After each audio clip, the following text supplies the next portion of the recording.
What's up, everybody? It's J Chaos coming back at you with a video that has been long awaited and long overdue. This video is going to be delicioso, and this is not just going to be like some little whatever. No, like legit, if you watch this video and if you yourself do this by yourself, you'll automatically see an increase in your win percentage. And if you have a teammate that also knows how to do this, or you teach them this, you'll automatically get to high elo if you are not in high elo. And if you actually develop your movement, your DI reading, your playmaking, and your positioning, and your just overall knowledge of the matchup, you'll see yourself within the top 4100s easily. Um, and I'll show you exactly how to get there. So first things first is, what is this video going to be about? This is going to be talking about positioning. It's going to be talking about matchups. It's going to be talking about everything that you can think about whenever it comes to twos and like why team comps work the way that they work. I'm going to be going super in depth. So let's hop straight into it. Give me one quick second. Turn the light off. All right, cool. So let's just say you have a teammate, right? So real quick before we get started, let me just go ahead and put a bot over here so that way we have a bigger map to play with. Let's talk about the map really quick. So we're not going to go over every map because I'll explain like the way this game kind of works, and then I'll give you guys room to kind of understand and kind of play around it yourself. So there are certain maps like Bat Cave, for example, or Crumulons, however you say it, that really give a huge advantage. These maps, these two maps here are like god tier, and certain characters do better on certain maps, and that's kind of like an obvious thing, but certain characters legit become stupid powerful on certain maps. So like you can actually like make it to where you develop certain strats for certain maps, and we'll talk about that in a bit. But also maps with platforms also help certain characters out, like for example a really quick one here. I'll just put that on. Morty is a character where this button normally give me a second. This button normally like travels high and then you can't really get it to where you want. But if you do it under these platforms, now that same snake can be used as a way to get a free combo conversion on this map, right? Because again, you can hit confirm off of that into a free combo, right? So if you do this, now you got a free combo, right? So certain maps help players out more than it does others, and it'll make it to where you can do a little bit more with the character that you normally couldn't. And that's just one example, right? But just keep that in mind, that certain maps give players a certain advantage, and also certain maps, depending on the map that you get, it'll make it to where you have to play the game a certain way. So let's actually take the worst map in the game, and we'll start with this one. Number one, this is the worst map in the game. This is the absolute worst map in this game. No one likes this map. Everyone hates this map. It's a boring map. It's a tragic map, and it's not fun to play on. This is the worst map in the game. It's very chaotic. It's very boring, and you can just cheese like crazy. This is the worst map. So we'll start with this map, for example, since it's the worst one.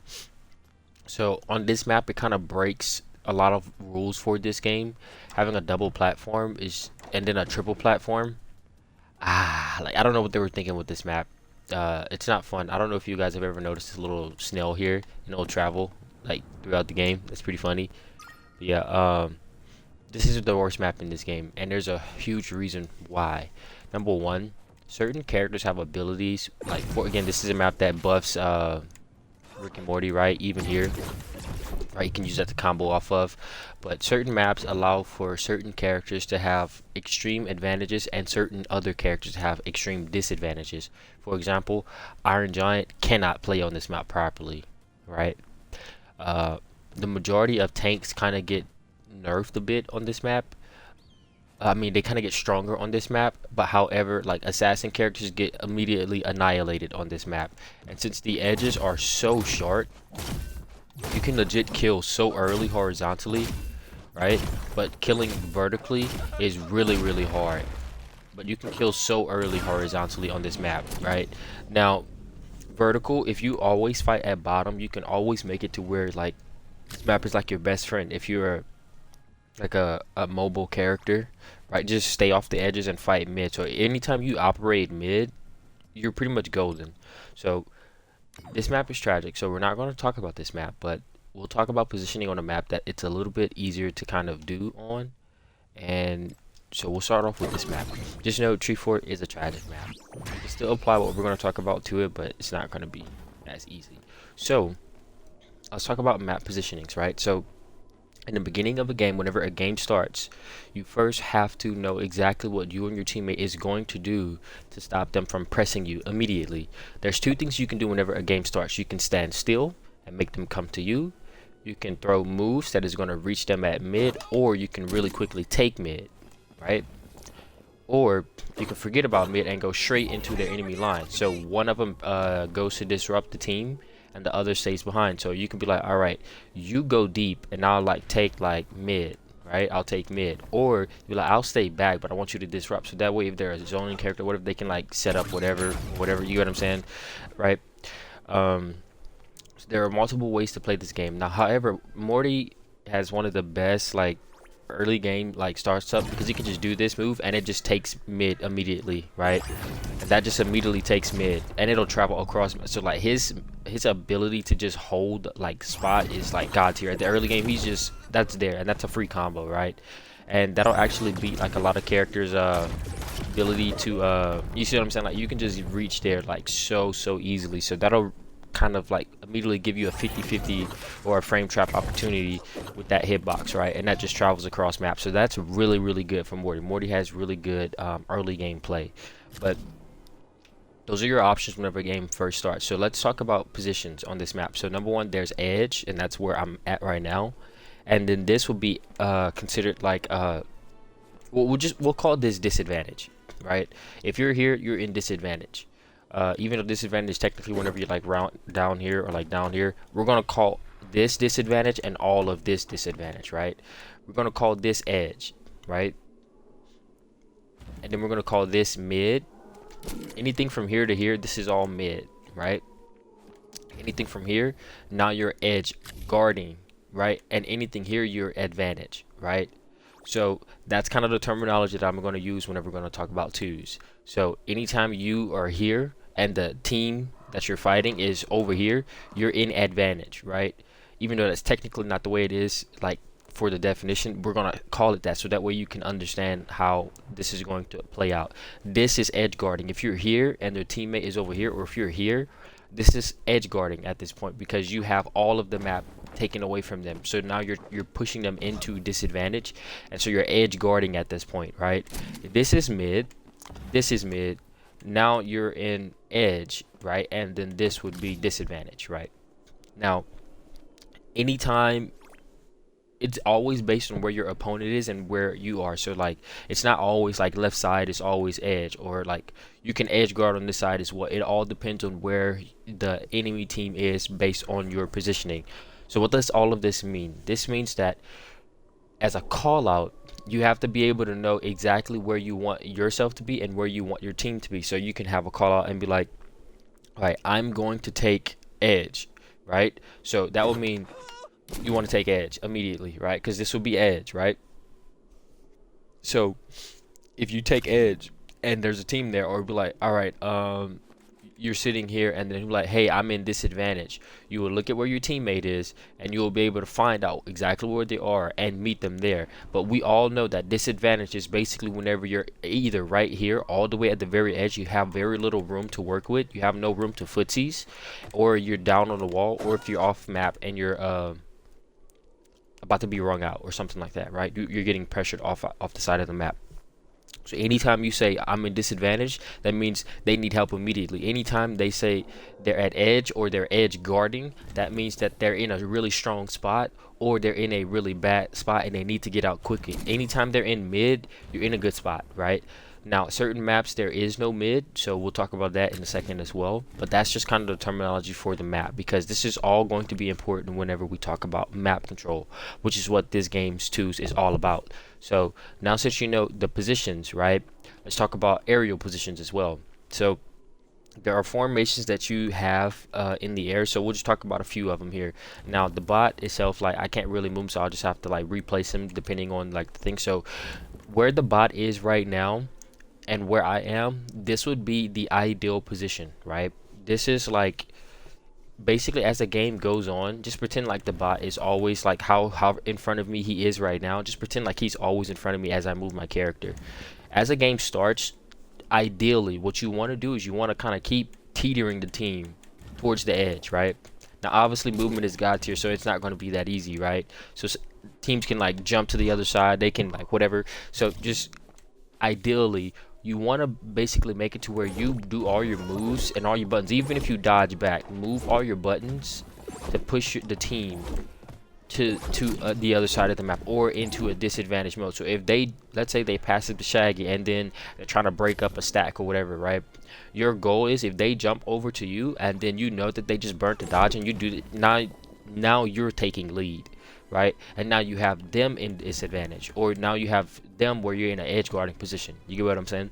So obviously like these roles, they move so quickly that like there's no way to really like honestly keep pushing a team to their side, because the movement in this game is too good. Like you can legit like just jump and then like move like dumb quickly across the map, right? So yeah, there's no way to really like force a team to kind of stay in a certain spot, but with projectile characters it makes it a little bit more possible and easier to do, but it is possible. So let's talk about formations or positions. So there's what we call a mid stack, and that's what this positioning is now. This is considered a mid stack, right? So anytime you have a team with an aggressive character or a tank character or whatever, you have a mid stack. This is what majority of like teams that play like Iron Giant and Velma do. They do a mid stack. Basically they have the tank take lead, which is where the Shaggy is now, and then you have the support in behind. Now for the most part, depending on what your character can do, that'll determine if you're a lead character or a support role, right? Or you're lead or behind. So the behind role, you can call it whatever you want. I just call it support because you're just acting as a support for the tank. Because this game is not a game of damage. This is a game of ring outs, right? So you don't care. You don't have to care about damage. You don't have to care who gets the ring outs. That's not what's important. What's important is map control, because you can kill teams hella early in high elo just by having better map control than them, even if they're better players than you. This happens even in high elo. You can be like a extremely good like player, like I mean movement great, everything great, but the other team, they just have too many ways to like push you into a spot where you don't want to be, and it forces you to die early even if you're good at the game. This is how high elo is played. So there's the lead position where he is, and then there's the support position where I am, right? And the spacing that you want is kind of like where I am. You don't want to be this close. That's a little bit too close, right? And you definitely don't want to ever be this close, because if you are ever in a position where you and your teammate are directly on top of each other, it's a really bad thing. Like if one of them gets hit and you get caught up in it too, you guys now just take a bunch of damage. This happened in Evo, and then a team literally both took like 75 damage each because they had bad positioning. Anytime you're as close as I am to this Shaggy right now, or this close, this is considered bad positioning in this game. Even this is still considered bad positioning in this game. You have to be at least this far away from your teammate.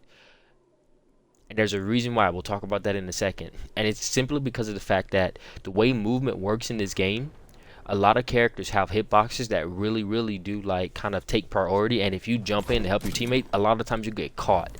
So if your teammate gets hit with a combo, combos move people as well. So you need to have enough room to where if they get hit or if they get pushed back, you can micro adjust the stack. So that way if they get hit, you can be like, oh shoot, but I got you, right? Or like, oh shoot, but I got you, right? You get what I'm saying?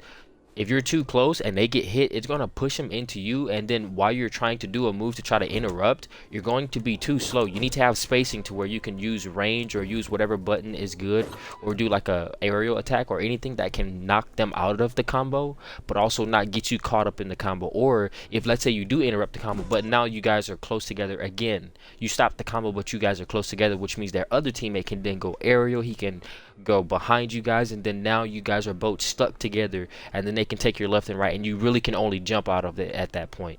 That's a really bad position to be in this game. So you never want to be close to your teammate ever. But if you're this far away, that's good.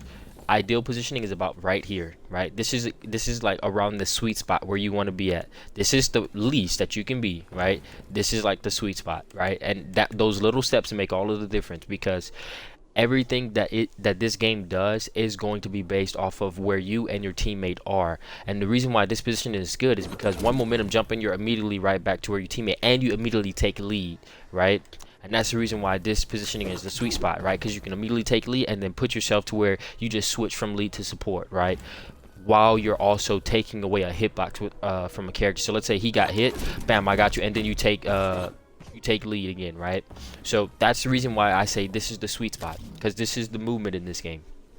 So you base the positioning off of how fast you can momentum jump or get to another spot, because if you do this, now you can immediately take advantage, right?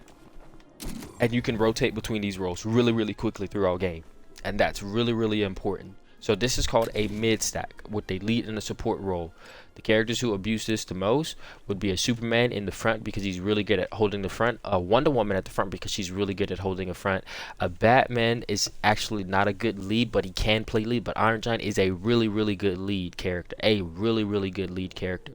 And surprisingly enough, Bugs Bunny is also a really good lead character.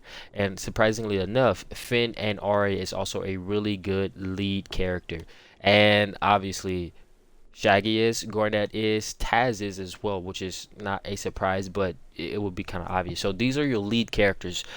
Jake is also a really dumb good lead character. He's probably one of the best lead characters in this game because of his range attacks and the fact that he can't be punished after he does them. So he can really just kind of like occupy so much map control and push people to the edge easily. He's probably the easiest character to play in this game whenever it comes to lead. His lead is god tier, like actually god tier. So yeah, those are your lead characters in this game, right? These characters can occupy the front really easily and do a lot of damage up front and up close. I'm not going to go into depth onto why, but yeah, that's a mid stack. Then you have your next position, which would be this would be considered edge guarding mode, right? So you would be in edging, edge stack. This positioning here is really powerful because you are, so basically if you're in the game and you're in this positioning, right, whether one of the teammate is on the ground, like the enemy teammate is on the ground and the other one's aerial, if you're ever in a position where you're here and your teammate's behind you, or if let's say the Shaggy was here and I'm right here where he's at, you are in a position where you can actually kill very easily in high elo. If you have skill, you should at least get a bunch of damage or make them burn a bunch of resources just to touch ground. Or you should get at least one person sent all the way to ring out every single time whenever you're in this position. Now this position is really hard to get because again, movement in this game is crazy. So your support person has to have god tier movement, and they also have to be the best DI reader. The person who's taking lead, they just get to be aggressive and kind of like just hold the line, but the person in the back has to do a lot of work because they're the one that's keeping people from taking your backside and keeping them from breaking the stack, right? Because if you break the stack, you're out of there. That's a really easy way to break the stack, but no one does it except in high elo. That's why you see stacking like dominating in like everything under high elo, because it's a really good formation and people don't know how to break it. So if you can ever get to this position, you should get a kill almost every single time. If you don't, then you're bad at the game. Same thing here. If you are ever in this position, and let's say the Shaggy was right here, the teammate Shaggy was right here, and you're in this position, you should always get the kill, right? Again, if you're in high elo, you'll see it anytime a team gets in this position where they're one of them's off ledge or whatever. This is automatic, just death, automatic, right? And whenever I say in this position, you're looking at your position again based on where the enemy is. If the enemy is here, like right here or anywhere right here, and you're right here and you're guarding this spot and your teammates right here ready, you should always get a kill, because you can actually 75-25 and 100-0 teams or a player and make them forcibly burn a dodge and then punish their dodge attempt. I've seen it happen so many times it's not even funny.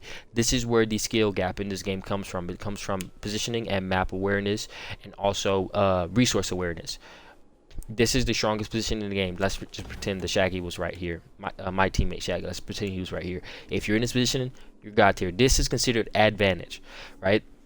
An advantage stack. This right here would be considered an edge stack, right? Now let's say you're right here, right? This is a disadvantage stack. If you're right here, disadvantage, and then your teammate Shaggy is right here, that is also in a way it's a really bad spot to be. But however, it's not really too bad of a spot because you're at a disadvantage stack. I mean, you're at an edge stack, but at the same time, you're fighting a team in mid stack, which means you actually are like kind of fair play, right? So this is like, even though you're in a bad situation, you have no more room to go. A lot of characters kind of shine here because a lot of characters, like for example, Morty shines whenever his back is against the wall because all of his attacks can go forward and they can occupy a lot of space.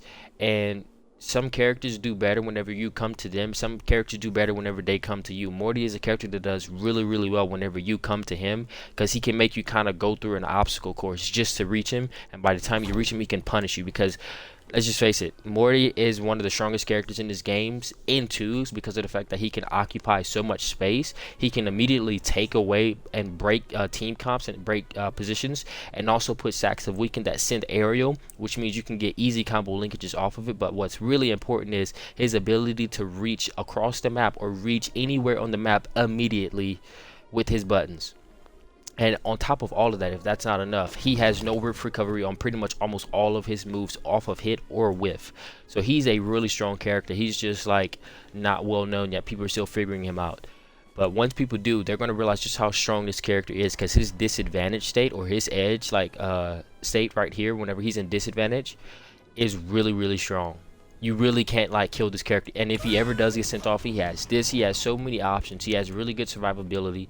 And yeah. So this is considered a disadvantage stack. Whenever you're in disadvantage and you're stacked, so your teammate's about right here and you're right here, you can make a lot of noise, and this is a good opportunity to abarrate certain teams, right?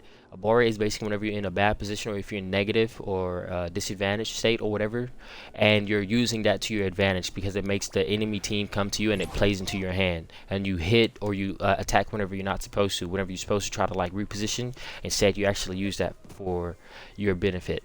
So that will be an abarrate type of situation. I kind of make my own definition up with that word for certain situations, but this is a really kind of finicky position. The better you are at this game, the less worried you're going to be whenever you're in a disadvantage stack with your teammate.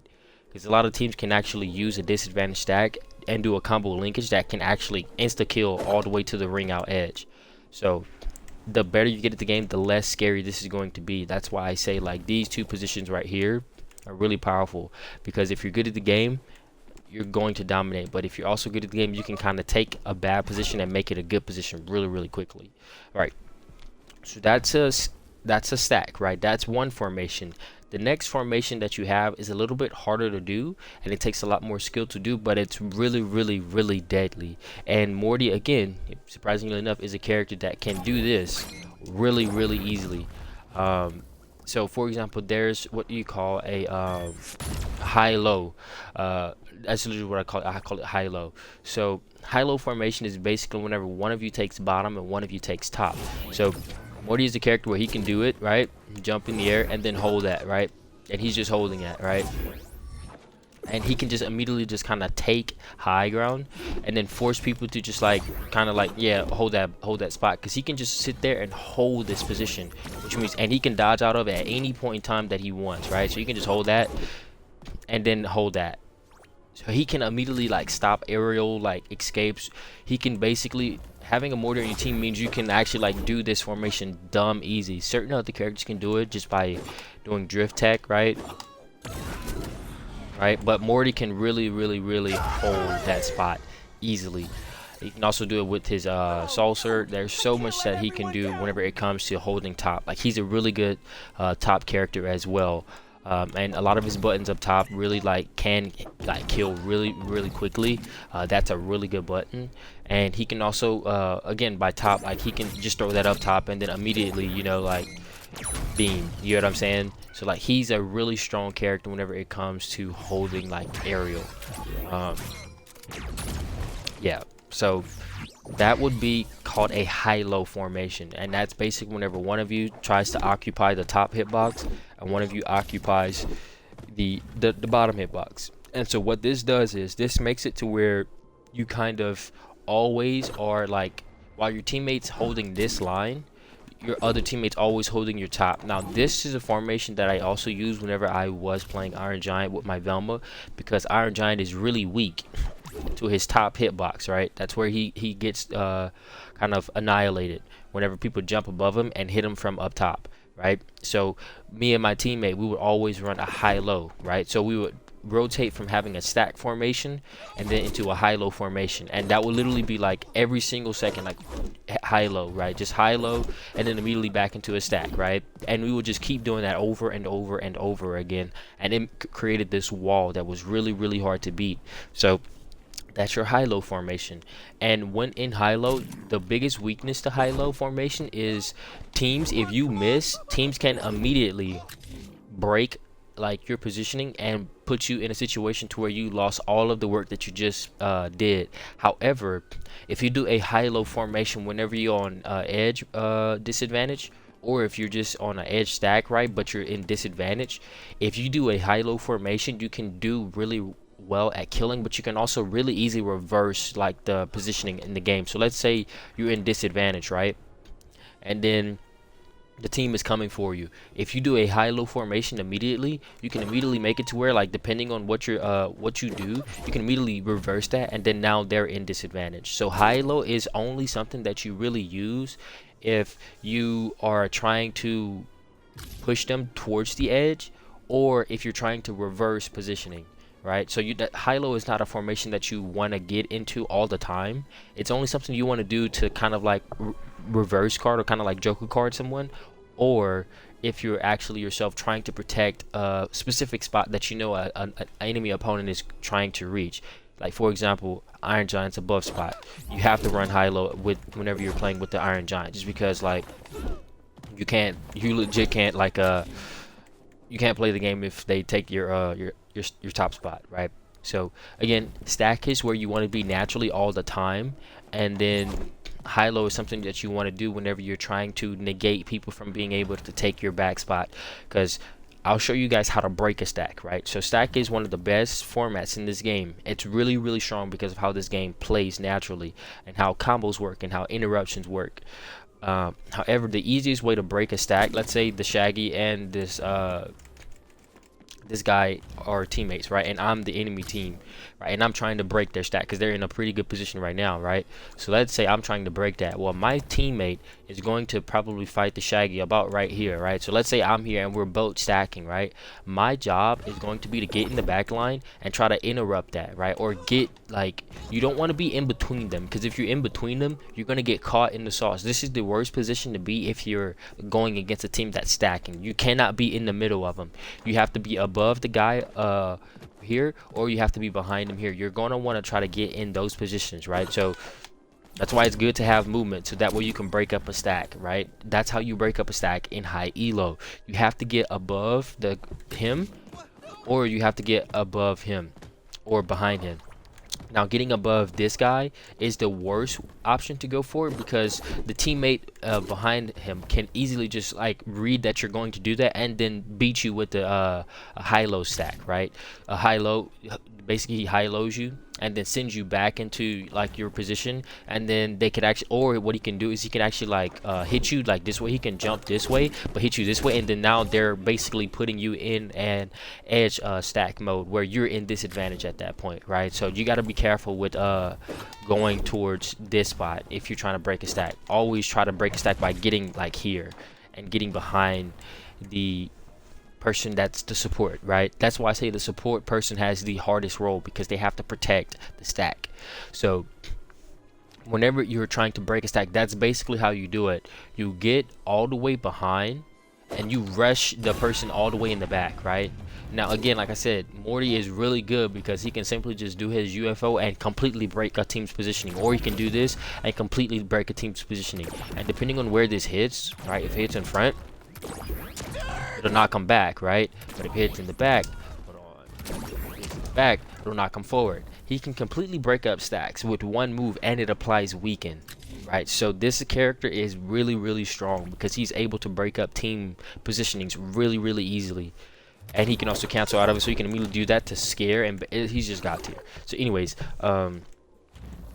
that's how you break up a stack. So with all of that being said, it's like, okay, a stack's so good, then why is it so easy to break a stack? Well, it's not actually as easy as I just made it look, because number one, this move is very telegraphed. You can think that it's quick, but it's really not that quick.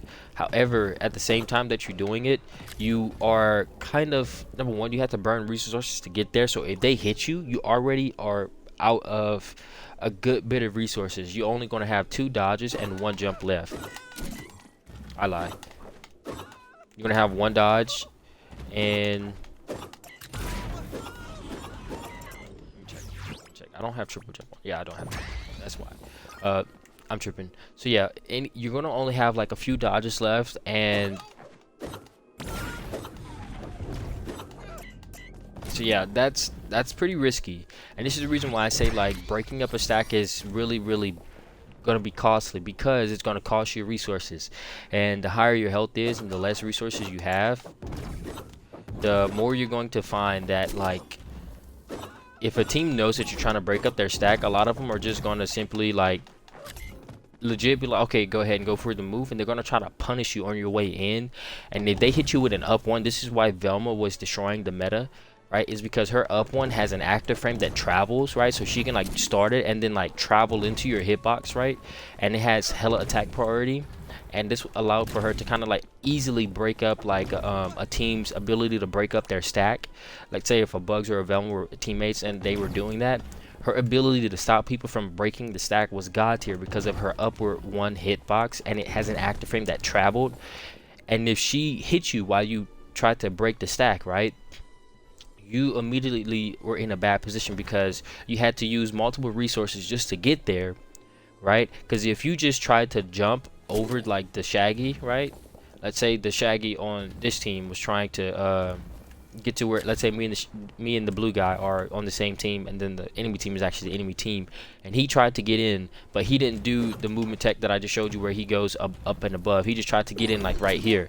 Again, I can see him going, I can read that bomb punish, right? Or and let's say if he got in the middle, right, I wouldn't even have to do anything. I'll just be like, all right, bet, and then I can meet him with a projectile, right, or anything like that, right? You can immediately kind of punish that. So that's why I say like you can't do it here and you can't do it here. Those are like the 2 riskiest spots, because it's really easy for the support person to just knock them back.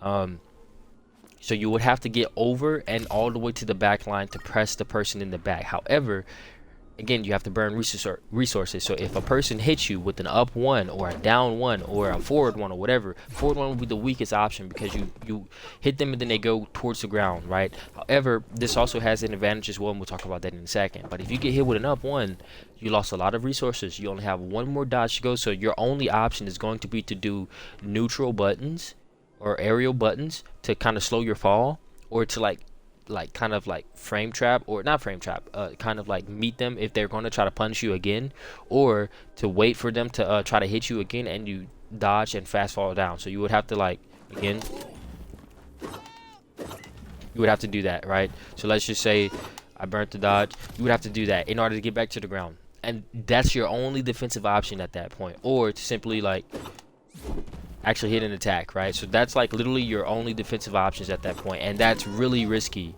Like that's actually really risky.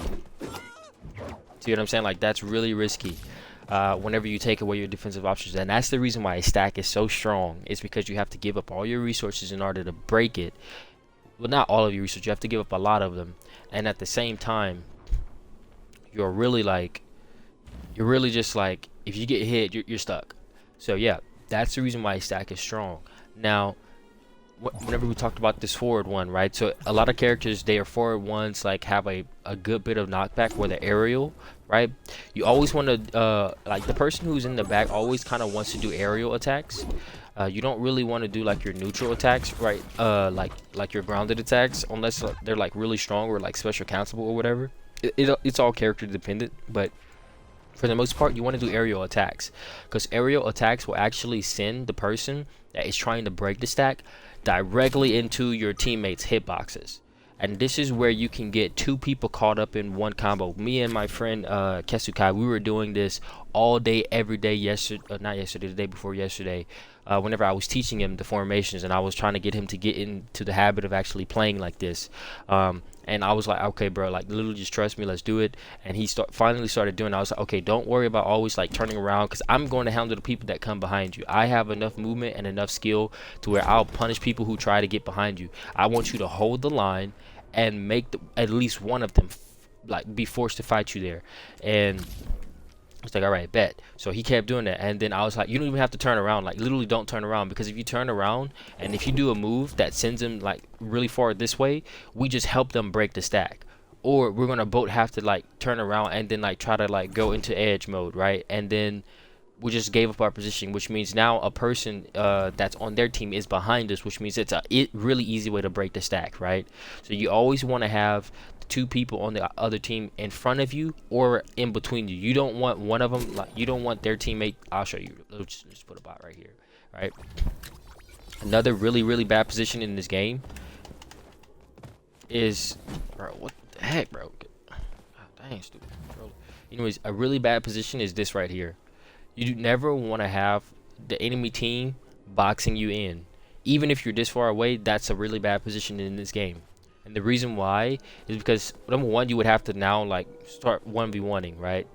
But the problem is, if your teammate loses in that 1v1 or they get a straight hit, you're going to have to burn a bunch of resources to get over there, right? So you're going to have to like resource just to get over there to help your teammate out, right? Which means you just burned a bunch of resources. You can get there quickly, sure, but you're gonna have to burn resources to get there, right?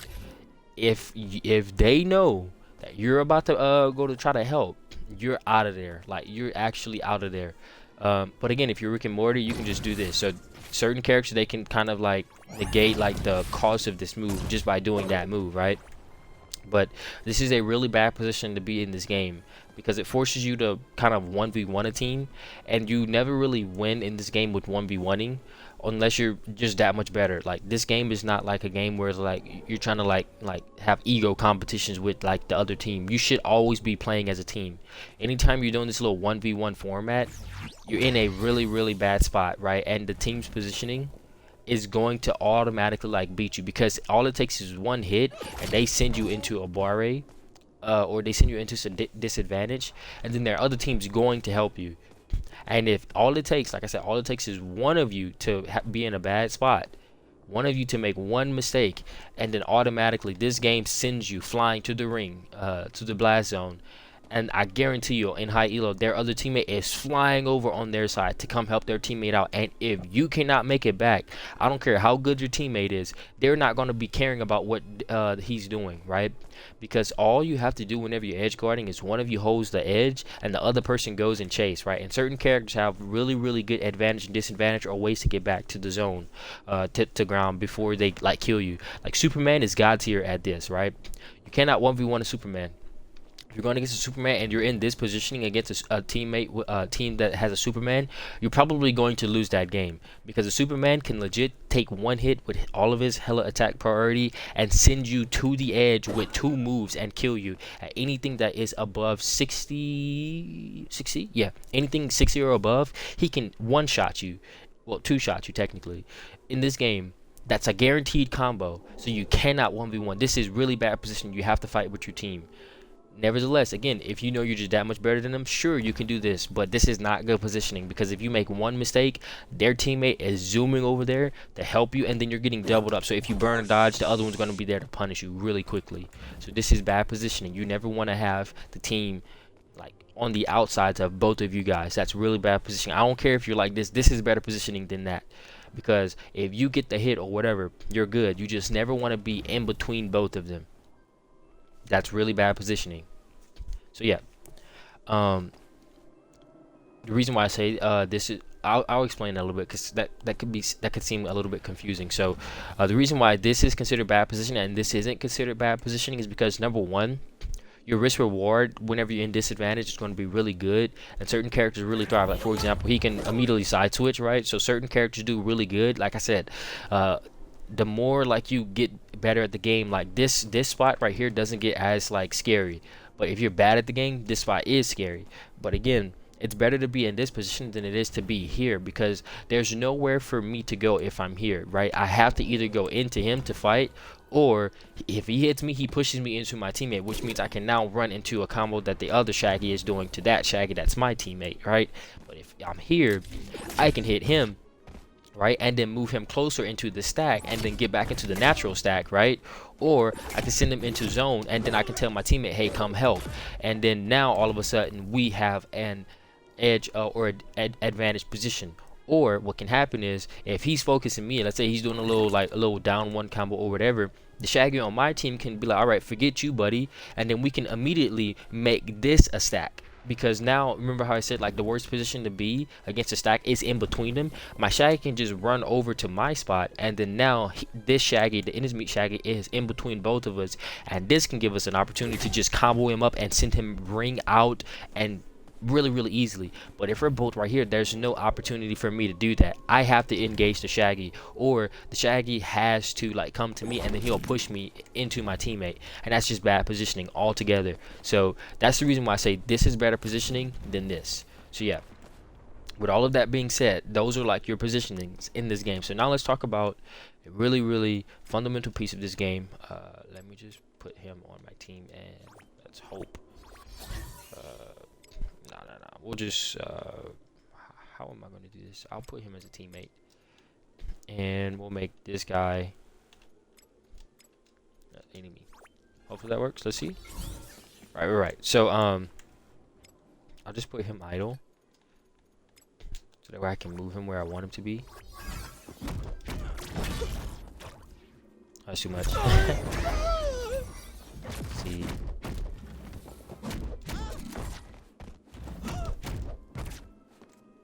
Oh my goodness, that's a tragedy. Alright, I'm gonna just do this. Did someone say Scooby Snacks?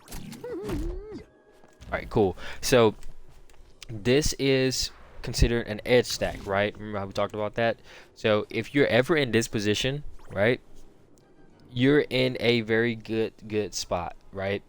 And the reason why is because you are going to basically like be able to like kind of like eliminate a team really quickly. Now remember how I said like it's not good for you to be like in between the team. So if their teammates over here, you're in a really bad spot, right? Because then like this situation can come become a really bad situation for you very quickly. So you only want to be in an edge stack, right? If like let's say his teammate is in between us, me and the Shaggy, right? So let me turn him so this way, that way it's a little bit easier to understand. Right.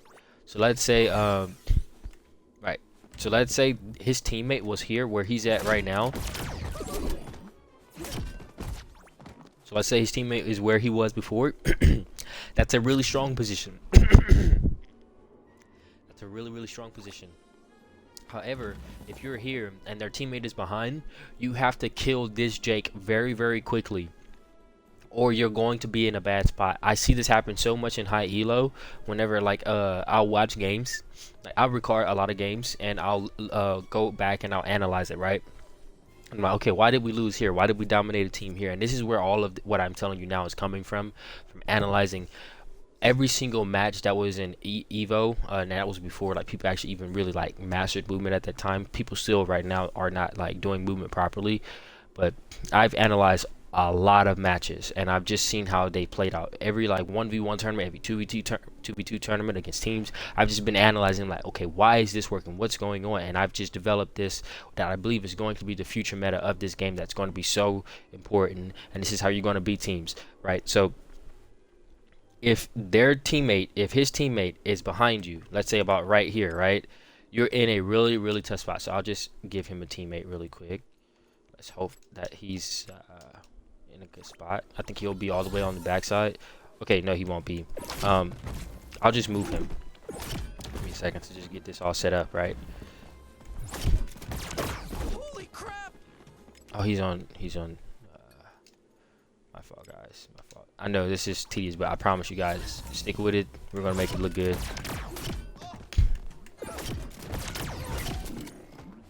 Right. So if you're in this positioning, right? Let's say you're here, right? And now this is a really bad position for you, because this can turn from a very good situation for like you guys whenever you're trying to kill the Jake, but it also can turn into a really bad situation for your team, and I'll tell you guys why. So this is a really strong position whenever you're trying to kill a Jake, but you have to do it very quickly, because remember, if anytime you're in between the two a team, you're in a really bad position, because again, if that Shaggy, let me just make him a different character as well. Shoot, I don't want to reset that. That's going to take too much time. So if the enemy Shaggy hits me, right, I'm out of there. If he comes to help his teammate while we're trying to gank him and he gets a hit, right, that sends us both into disadvantage, we're out of there, right? You never want to be in between the enemy team, because all of their buttons now kind of push you into the other person. And let's say the Jake has, again, that the spot where the Jake's at, if he's a high skilled player, that spot's not scary for him, right? Now if you go and help him, then it's scary, because you can punish his dodges, you can punish his movement. But just him being there, that's not really scary for him. It's a strong position for you to be in, but it doesn't mean you're always going to win. If you're good at the game, then you should, but it's not always going to be the case, right? Because how good the movement is in this game. So with that being said, if I like go to help out the Shaggy on my team to kill this Jake here, and let's say we go into a high-low, right? Or we just do an edge stack. You have to kill and you have to send into disadvantage, or just ring out very quickly, because that Shaggy that is behind me is the biggest threat to this position right now. This is a really risky position, and I've seen it happen in so many of my analysis, where I was analyzing a match and I was looking at, like, I'm like, bro, because I had to learn this myself, like me actually just watching the games, I'm like, bro, this is a really strong position. Like, over me just watching like thousands of not thousands, like 100 or more, right? Watching so many high-level pro videos and watching them be in this exact positioning where we're seeing right now, and watching them be in a position where, let's say this Jake was 113, right? And then these two guys, they were like 75 or whatever, and then that Shaggy in the back, he had just came back from let's say they just killed the Shaggy, and the Shaggy just came back, and I'm sitting here, I'm like, bro, this is a really good situation, right? They up 3-2, right? So they about to win this, bro. They have him at disadvantage. This seems like this game's about to be over, right? Jake's high, the Shaggies, he just came back in, and they're 75. That's a winnable situation. They just got to kill the Jake, and then they're out of there. You'll be surprised at how many times I've seen that the Shaggy makes a play that is so strong, because again, he's low on health. He doesn't really have to matter. Even if he wasn't low on health, it's strong, and he pushes these two 75 health players into the Jake, and the Jake does a move with a little bit of communication, and it sends both of them into the edge, and then the Shaggy, or like whatever, let's just say Shaggy is all characters, any character that's represented for this position, and he now breaks the stack, right? Because he sends them both into this position, right? If he gets one hit and he sends them here, again, automatically bad positioning, right? You never want to be this close to your teammate, right? In a high-low position, right?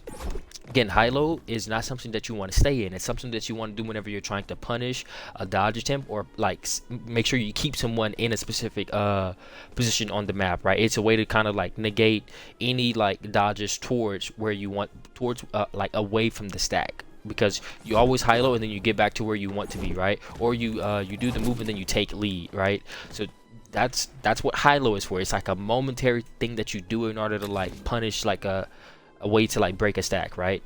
So I've seen it so many times where I'm like, this position seems like it's strong, but what you'll oftentimes see happen is the team that is in this position and winds up being in disadvantage, one of them, or what'll end up happening is the Shaggy will be able to just dominate both of these guys, or any like character can just now like kind of have free reign, because they take mid now, and that's what's really important, because whenever you have mid, you're legit able to block off the rest of the map. So as strong as this position is for your team, it's a really bad position at the same time, because it's a strong position because you get to kill the Jake if you're good at the game, but you have to do it very quickly. And oftentimes what you find, and what I oftentimes see in these high level matches with these pros, is you'll see that they're having a hard time killing the person that's in disadvantage, right? Because again, movement, everything about a character, that if they know the character, again, that state gets less and less like scary.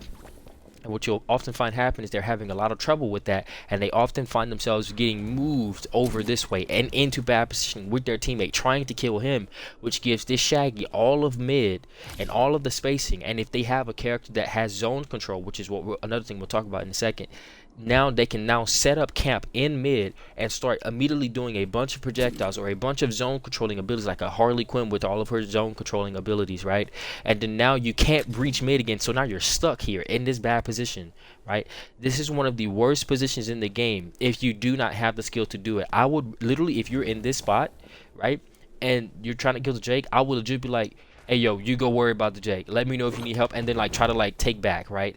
It's that important, because anytime you let the team occupy mid and the rest of you guys are now in an edge stack, even though you can kill the Jake, it's a really tough position, because now you're stuck all the way on a side of the map where you can't get back without having to get through one character's hitboxes or zoning ability, right? If they have any map control or CC.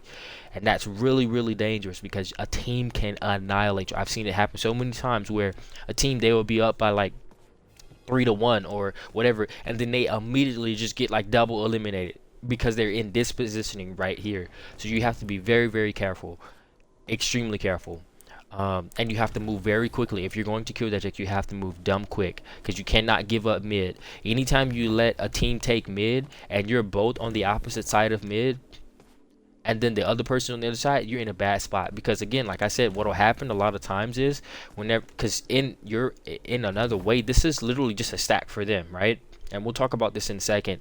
This team that I'm going against with the Jake and the Shaggy, they're in a stack now. It's just a really wide stack, and we're in the middle of it. Because remember how I said, like, if you do an attack, you can shoot people into your teammate, right? So let's say I'm here and I could throw the Shaggy into my teammate's hitboxes, right? Let's say if he's attacking the Jake or whatever, I can throw him into the Shaggy's hitboxes, and then they both get sent with the Jake into edge out, right? But also how I can do that for that situation, that can also happen to me, right? And that's the biggest problem right there.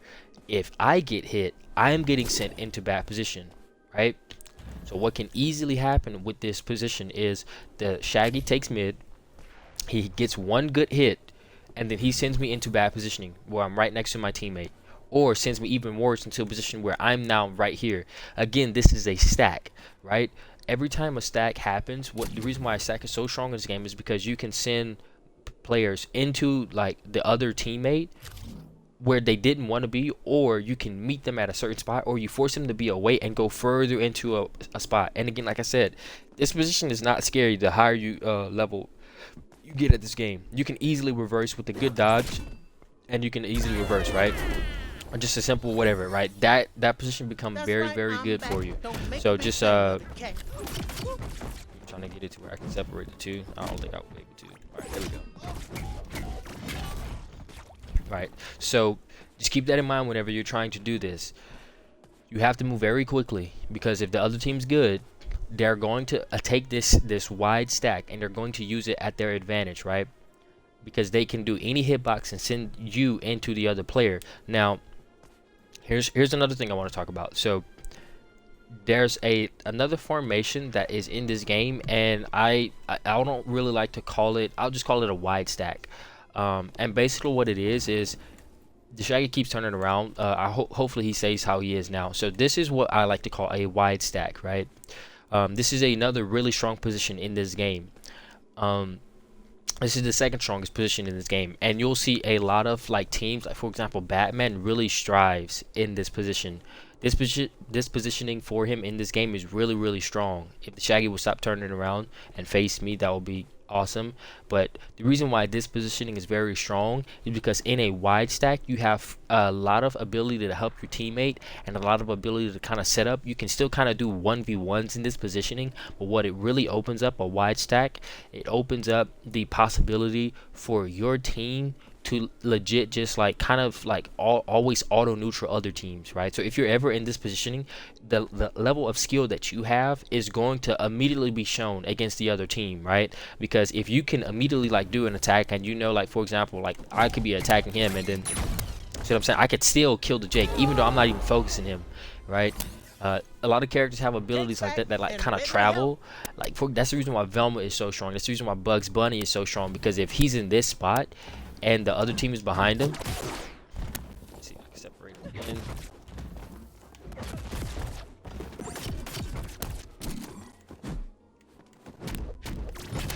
There we go. All right.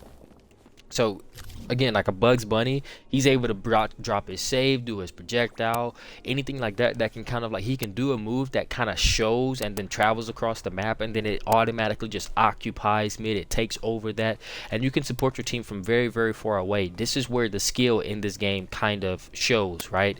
This is one of the best positions in this game because it allows for you to have like true 1v1s. This is a bad position, but this is a very good position because you can again throw the opponent team, you can throw the Jake and closer towards your Shaggy, right? Which you can throw him into your hitbox, so you can make that stack get closer and closer if you want. And what's also good is whenever you're in this positioning, let's say the Shaggy was facing towards me, what this allows for you to do is it allows for you to kind of like have like abilities kind of interact with each other, to where you both can now kind of double up on the Jake without really actually having to double up on the Jake. And this, like, it's called side switching, right? So like Shaggy has a combo that side switches very easily. Like for example, I don't know if I'll be able to show that. I'll show it because it'll be really important and then for the showcase. So I'll just try to like show this one quick second. So right, so let's say, how do I want to do this?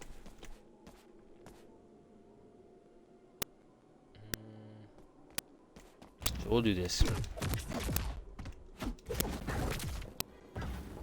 Right.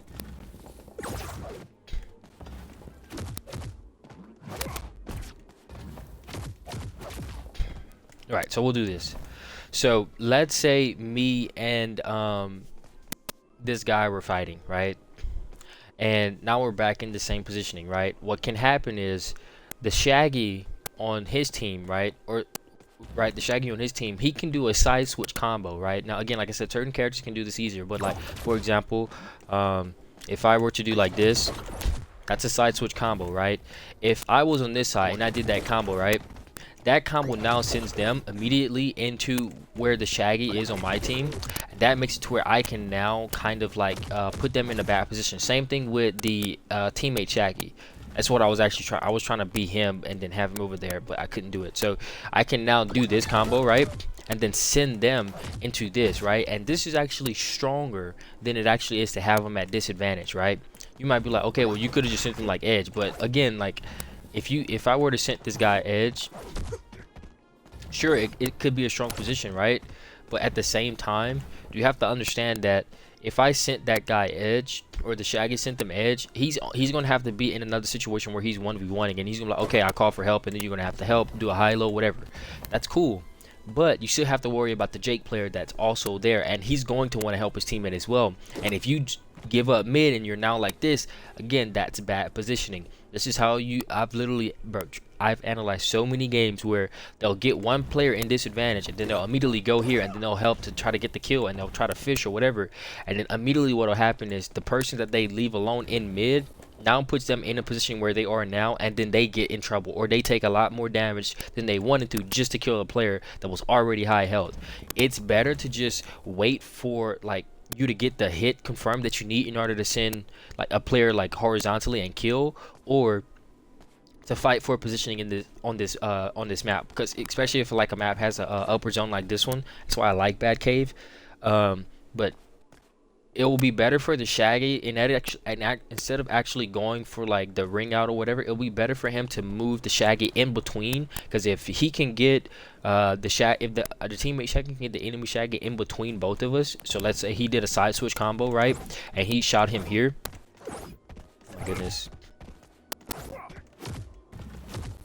Say about right there, right? This is really bad position for the enemy team now, and he did that very quickly. In this case, a lot of characters in this game, like Velma, Bugs Bunny, Velma, Iron Giant, Batman, Superman, Tom and Jerry, Superman, any team comp that you can think of, a Garnet even, Jake even, like this literally annihilates. Anytime you see a team in this positioning right here, they immediately get annihilated. The only position that is actually stronger than this one is whenever both of the enemy team is in disadvantage. That's the only other position that's stronger. Whenever people are in this position, they're immediately getting annihilated because they're very close by. So let's say I got them closer, right? Anytime a team is in this positioning and they're getting squished in, pretty much like 7 times out of 10, what ends up happening is both of this team ends up taking a lot of damage very, very quickly, right? And then they both get comboed and they get sent into other bad positionings, right? And that can be very, very scary for a team. So you have to like this is actually more deadly than it is from my analysis. This is more deadly than actually sending this person edge guard. Now, another thing that you can do if you wanted to send edge guard, if you're that skilled of a player, you can do this, right? But what's going to end up happening, because I've actually seen this happen with like a lot of like high level players who are like top 30 or top whatever. I'm not going to name names because like I don't want to do that, but I've like watched a lot of like high level players who are participating in these like money tournaments and whatnot, and I'm watching them. I can tell that they're so much better skilled in the game than the other team, but because they're not playing as a team, or because they don't have proper positioning and they're always going for 1v1 situations with their characters, they're like literally the best with that character, and they're losing games because they're too busy trying to like fish for ring outs, or they're too busy trying to like fish for a kill, or they're too busy trying to like get a highlight clip, all right? Or they're too busy trying to like, oh, I'll just hold this spot, and they're not paying attention to anything what's going on with their teammate or where the other person is positioned while they're going for a kill. This is going to be the future meta of this game, I promise you. You cannot be a single-minded player whenever you're playing in twos. It's not twos. I mean, it's not ones, it's twos. Going for a ring out is not like, I mean, sure, like if you can double up or whatever, that's cool, right? If you have that much better neutral and you can push them both into disadvantage, that's good, right? But if there's ever a time where you're in this positioning here and then like this switches up, you're out of there, right?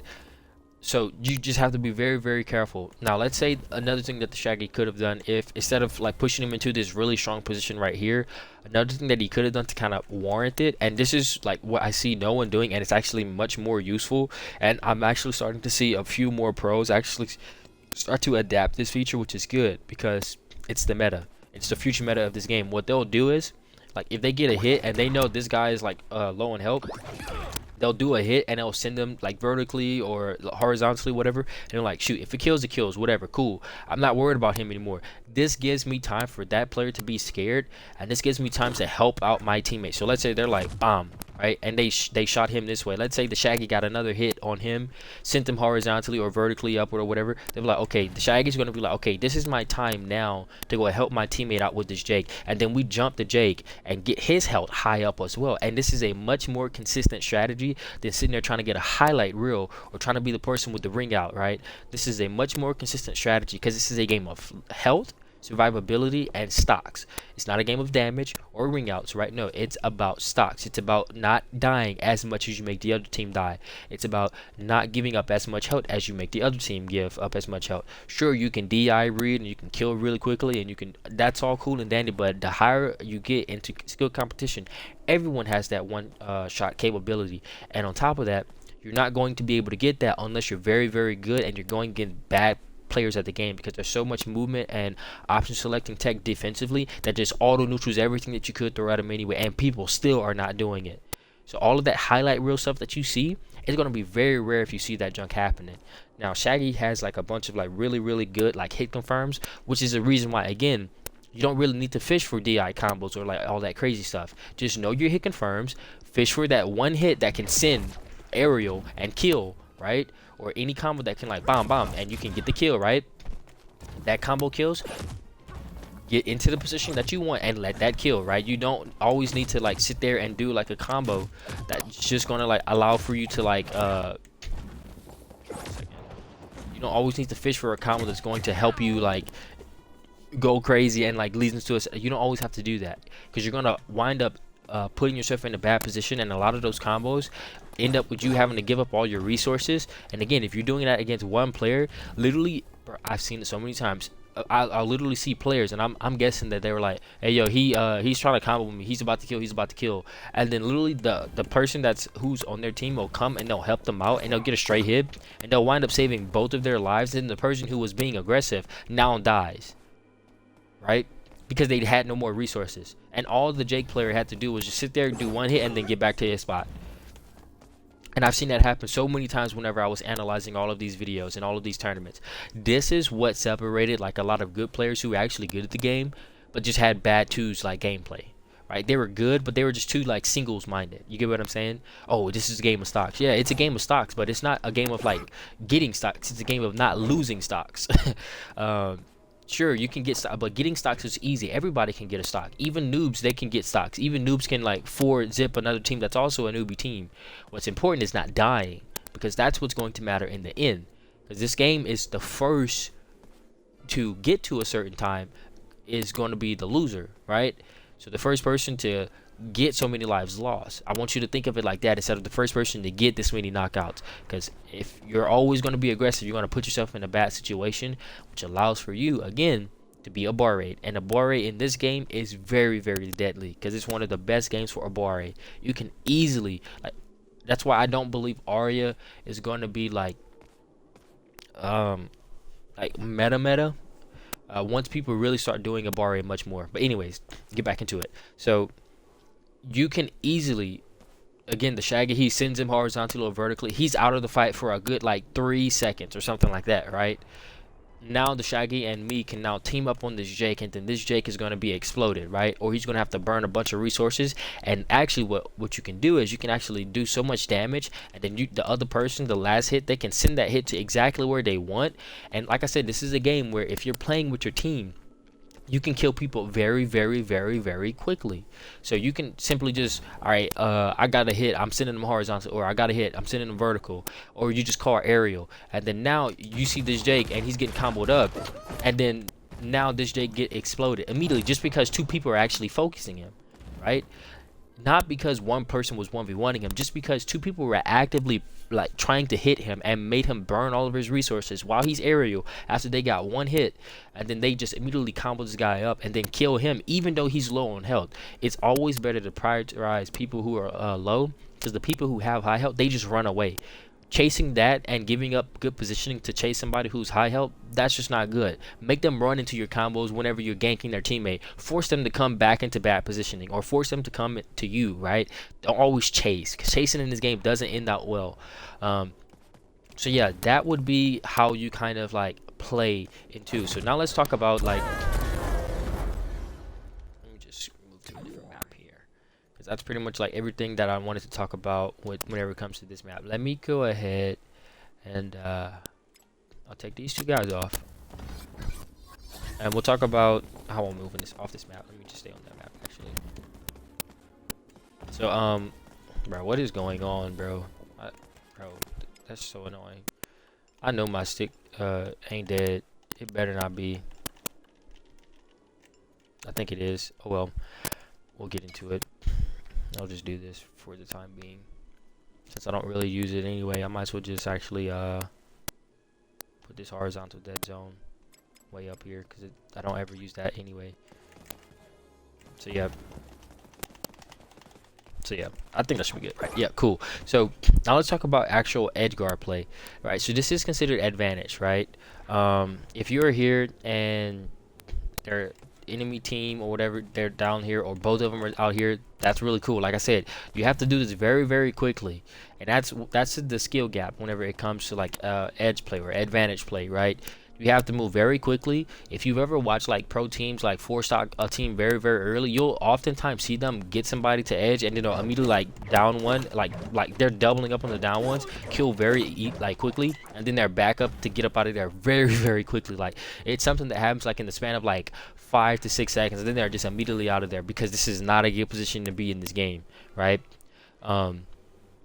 like whenever you're doing this, because again, if that teammate, let's say they killed one of them earlier and their teammate comes back and they take mid, you're in a bad spot, right? Because now you're both in disadvantage. He has the strongest spot, right? And if he does a move that sends both of you, or it has so much map control where you guys can't take mid again, and then the person you guys both just sent to get killed and they get killed, and then they take mid, now they're both mid and then you both are in disadvantage, right? In a disadvantage stack, yeah, you're gonna have to have a lot of skill to get out of that situation without also you giving up a life. So anytime you're in edge mode or you're in disadvantage, you have to kill very, very quickly. So one thing that you do is this, right? So there's multiple ways to play edge. One thing that I do is I do a high-low.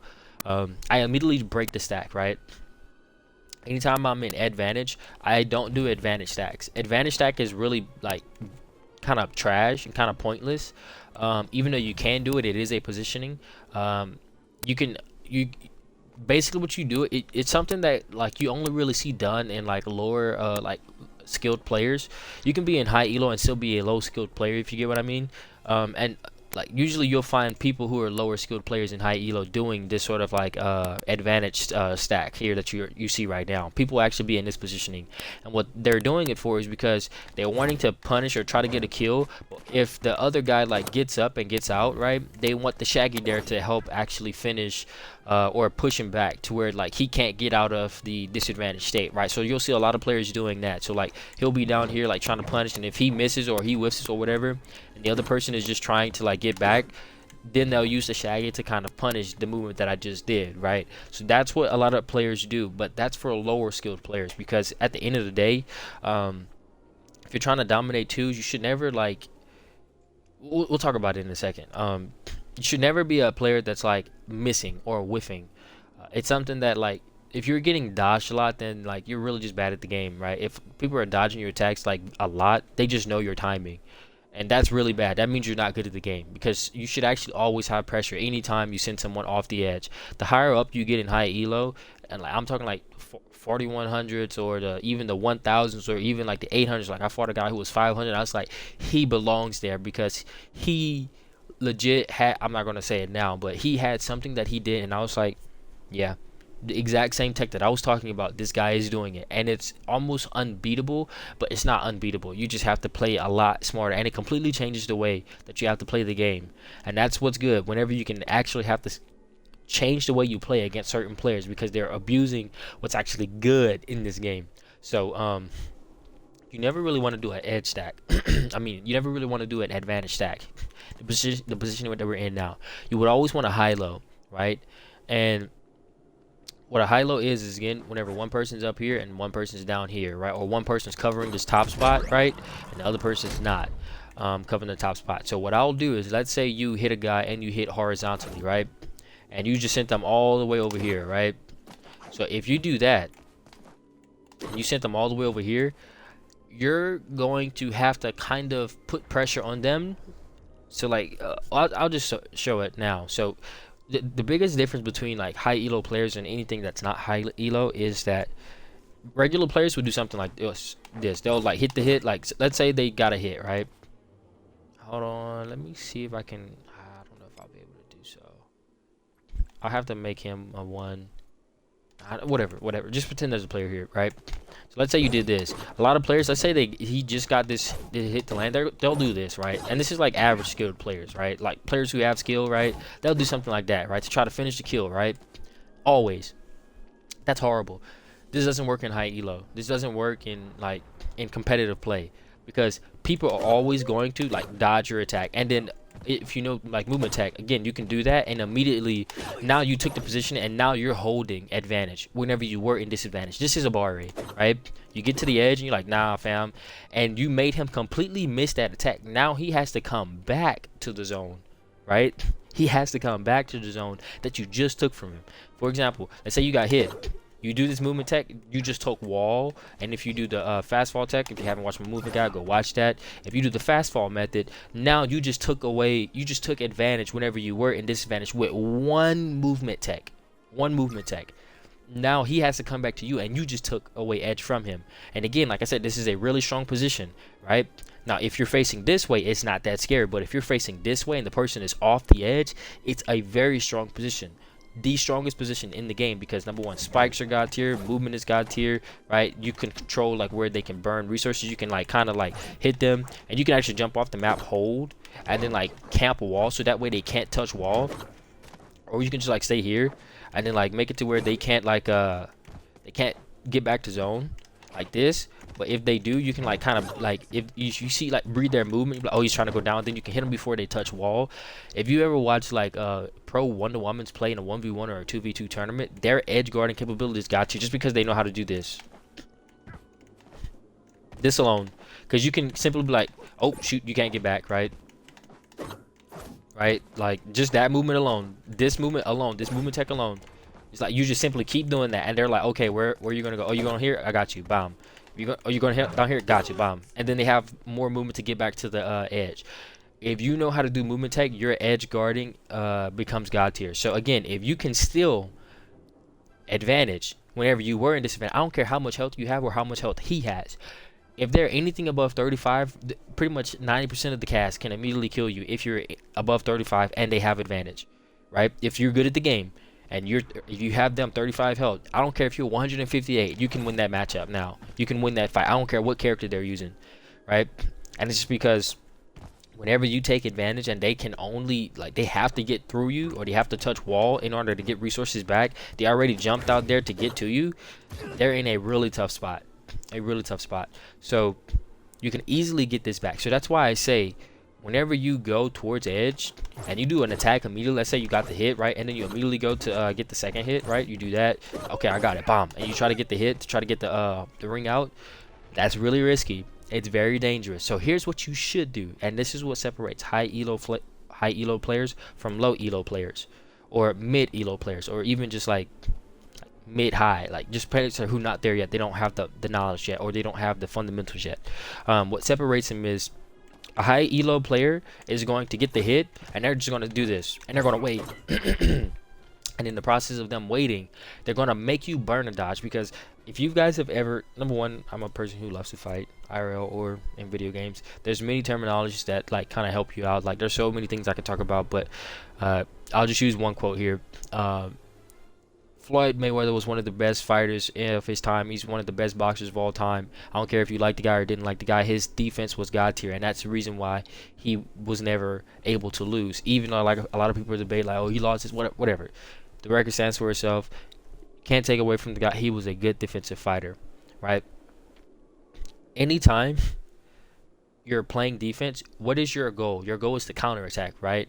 And Floyd was such a dangerous opponent because he would purposely put himself in positions where like he would do something that set something up, and then he would just wait, and he'd be like, okay, do something. Like he would put you in a position and he would make you think that he was going to attack just to read what you would do. You get what I'm saying? And that's a very, very smart way to fight. Like if you want to know how to like abuse like fighting game mechanics, go look at what like the best of the best in IRL fighting has done in order to win, and you'll find that a lot of them, what they'll do is they'll like simply just feint. Now, since you can't technically feint in this game, how do you feint in this game? And you basically do it by a saying that Mike Tyson said, which was the biggest like problem, or the biggest like enemy in boxing is not actually like, your biggest enemy is not actually getting punched, it's the fear of getting punched, right? And what does that mean? That means the fear of you getting wrung out, or the pressure or the stress that is created, the anxiety or whatever you want to call it, that is created whenever you're like here. Like you'll see it, like if you watch anybody play the game and they're in disadvantage, you'll see their face, it'll tense up, and then like their lips are like, even I do it, like that's just human nature. That's what we do. We don't want to get killed, we don't want to get wrung out, we don't want to give up a stock. So that's pressure. You do not want to get hit. That fear of getting hit, right, is always going to make it to where you press something or do something to get out of that situation. And that simple human instinct is exactly how you beat a lot of players. And the best of the best in the IRL fighting world, what they've done is they've mastered like certain mechanics or certain fighting styles that specifically punish that natural instinct, like the instinct to blink your eyes whenever something is about to hit it, right? It's like, I gotta protect my eye, I gotta protect my eye. You know, like you literally cannot escape that natural ability to keep your eye open. Except Kobe Bryant, whenever like Harrison Barnes like threw the ball at him and he didn't blink. It's a dumb thing to master, but like in that case, it looked really cool, right? But in this case, that's a natural instinct that you literally cannot escape. You have to like protect your life. It's just natural preservation, right? So in that case, you can use that feint idea where you like, I'm gonna make you like be scared of getting hit to see what you do, and then I'm gonna make your mind get all flustered to where now you're just pressing buttons to try to not get hit, right? Or you're doing things to not get hit, and then you're getting scared of nothing that's actually even hitting you because you're just scared to get hit. So what you do, everyone knows you can do that follow up, right? After you do this, they know that this move has no hit recovery, so you can do that move and immediately get back to do another hit to kill, right? And it's very quick. So you're forcing people to dodge at a specific time to not get wrung out, right? Do you get what I'm saying? So you do this hit, and now you just sit there and wait for their dodge, and then you punish the dodge. So you delay, right? So you do the hit, delay, bomb, and then you kill anyway, right? Delays in this game is how you beat everyone. I don't care who they are. Delays is the way to go. Sure, you have hit confirms, and yes, hit confirms are a good way to kill players. But if you want to still kill players at low healths, at spots where they normally wouldn't die at, you have to master delays. You have to master feints. And what a feint is in this game, since you can't technically like feint a move, you get a hit and you just jump at them, and you just kind of like wait for their DI to be inputted. And wherever they are, you meet them where they are. So let's say they jumped up, bomb. Oh, I got you, bomb. Let's say they jump back, bomb. I got you, bomb. Right? Let's say they jump into the zone, which is very weird. The only person I've ever seen jump into the zone to escape a hit was GSM Void, and it won him a tournament. Right? That's the only person I've ever seen done that. So you never have to worry about like them like jumping this way to get out of an attack, right? They're always going to jump towards the edge because that's natural human instinct, right? They're either going to jump up, or they're going to like dodge down so they can touch wall, or like do that so that way they can get out of the attack and then like use it to touch ground here, or they're going to just do this, or they're going to movement tech to get up out of there, right? So anytime you get this hit, simply sit there, get the hit, and then meet them there and force them to burn the resource, and then you meet them where they are, and then you punish. Now, certain characters are going to be harder to do that on because they have no whiff recovery, which is the reason why this game is in a trash state right now, in my opinion. But that's still going to be the meta of this game, and this is how I beat a lot of players. I'll do a move, get them to get scared, jump at them, do something, bomb, right? Or like simply just doing that, like you hit them, right? Jump at them, jump again, bomb. Because a lot of players, they don't really like do movement tech whenever they're in like sticky situations. They'll just dodge and then like try to fast fall after. Like their movement isn't like solid enough to where like they're actually able to get out of those situations. Like I haven't met anyone in this game yet, except in 1v1s and like 1600 plus MMR, that have actually done movement tech while in the process of getting pressed by my buttons. And I was so impressed. I'm like, bro, I was the only one who was really doing that until now. So anything that's not 1600 or lower, I didn't really see them doing this. And that's going to be a huge difference. Like a lot of people, whenever you put pressure on them, all their game knowledge, all their game mechanics go out of the window because they're too busy worrying about preserving their life. Me, I'm a person. I don't care if I'm going to get to Arya, I'll sit up out here. I'll literally just wait. Like I'll be like, all right, cool, come get me. I won't press anything. If they hit me with a knockback move and I'm here, I'm like, okay, I'll wait and I'll just fast fall. I'll sit there and I'll fast fall, wait for them to come meet me, and I'll know exactly when that, like I will wait until I'm right whenever I'm about to touch them, and then I'll press down and then I'll punish, right? Because every Arya is going to go for that linkage. You know they are. They're going to go for that up 2. That move has a lot of whiff recovery. You dodge it, bomb, you punish, and you can kill, right? I do that every single time. That's why I beat a lot of Aryas. Now, certain moves that they have can 50-50 that same mindset, so you have to be careful. But again, that's a whole nother thing. So whenever you're talking about like dominating in 2s, you have to be able to get back to the ground really, really quickly, right? But also not be a liability in the air. And the way that you do that is to simply like sit there and just fast fall, right? Fast fall as fast as you can and just wait for one of them to throw an attack that's about to hit you. You'll know it. It's literally as easy to read as like day, because everyone times everything the same way. No one really delays in this game. Like even in high elo, like I've only met a few players that are delaying, and it's the future meta of this game. So if you adopt this, you're going to be god tier. So just fast fall, literally just fast fall and wait, fast fall and wait. So like let's say I'll actually try to do something here. Let me see if I can get a showcase here. So I'll put myself dumb high health. and I'll put him on fight very hard. Hopefully he'll be able to give me a good showcase here. Too early, so right. Right, hopefully he chases. Nope. So that doesn't kill. See what I'm saying?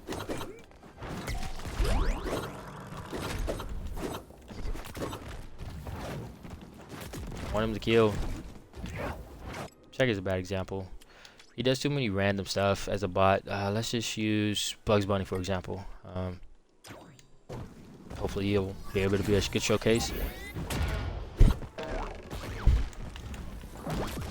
Right, good. Now chase. Bam, just like that. Right. I'll just see how I'm hovering in the air, waiting.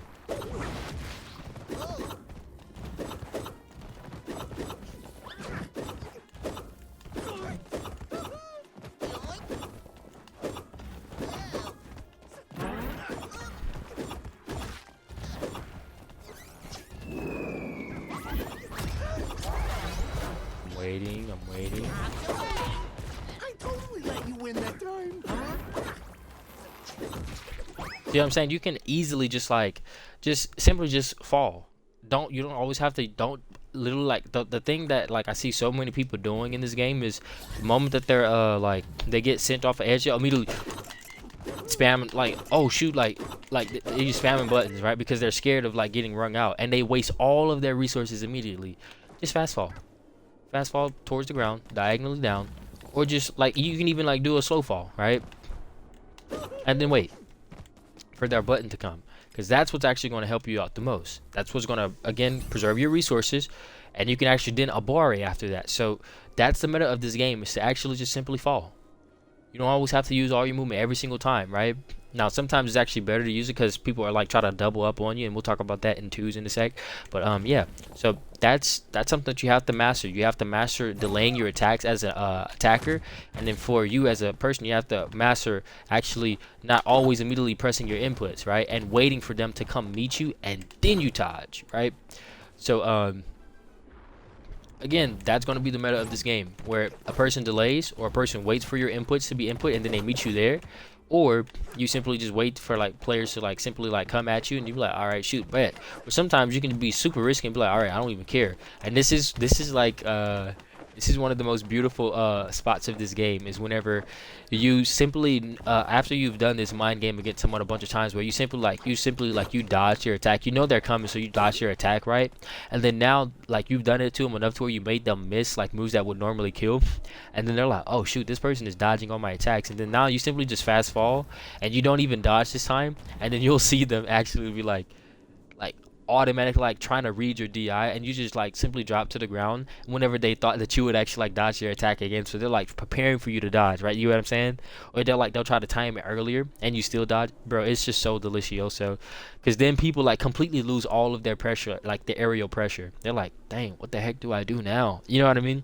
I love doing that to players, because then like I'll touch the ground and I'll just be teabagging because I'm like, yeah, you can't touch me. But yeah, that is a way to get better in ones and twos, and I really wanted to go over that because that's going to make it to where your edge guarding play is so much better. So now since we went over all of that, let's actually talk about team comp and like how to actually make it work. So we'll actually hop off this map really quick. We'll actually go on this tragic map here. Oh,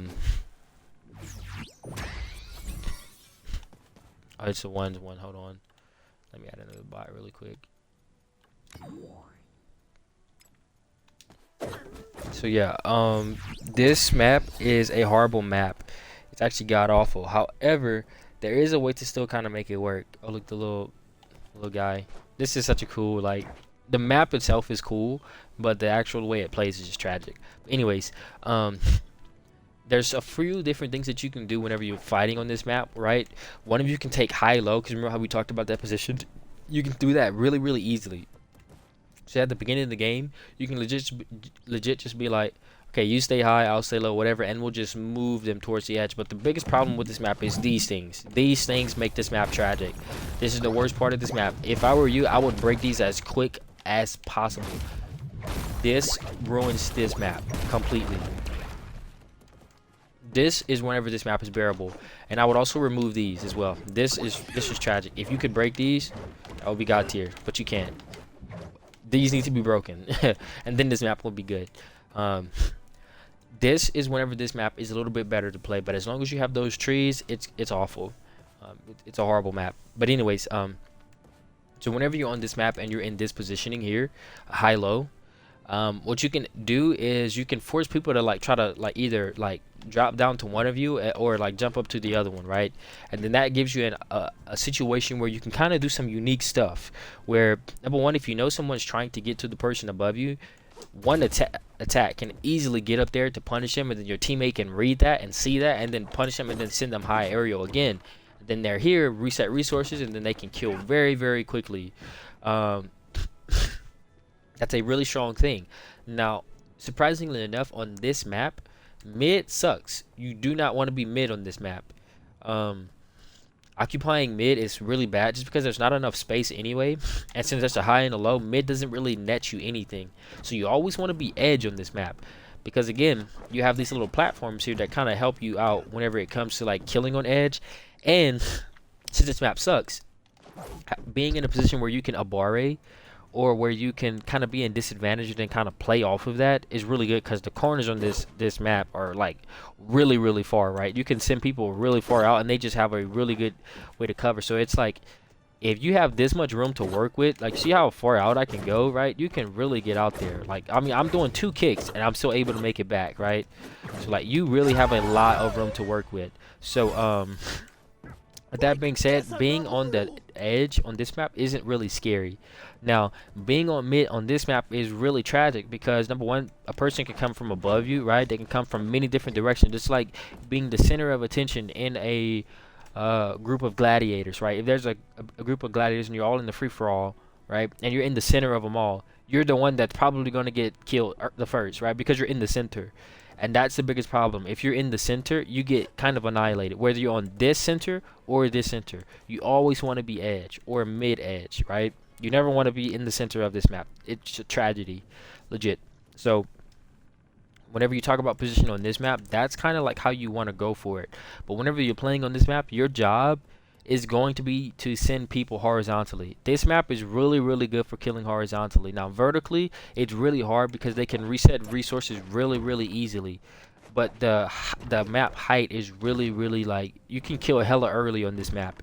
Especially if you're right here and you do a move, like, you can kill hella early on this map, which is the reason why it's tragic. You kill hella early vertical, and you can't really kill horizontally easily. So it's a bit of a tragic map, but there's a way to make it work. So yeah, always fight on the edge, and if possible, I would always actually fight on bottom, just because it preserves your life yourself. It makes it to where you're harder to fight.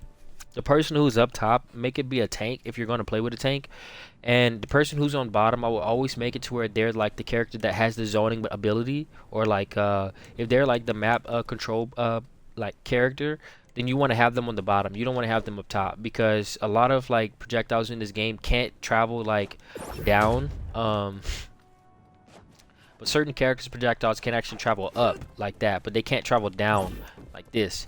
So that's a unique property. I don't know if that's how it was meant to be, but just know, like, if you're gonna have like a zoning character, then they need to be on the bottom ground edge. So yeah, that's pretty much everything for this map. This map is tragic. I just would wish they would take it out the game because it's tragic. Now, this map is actually really, really good because you get to kind of play a high-low stack really easily. So let's say your team's there. If you're a zoning character, take the high ground, right? Because then they have to come to meet you. That's really easy abare.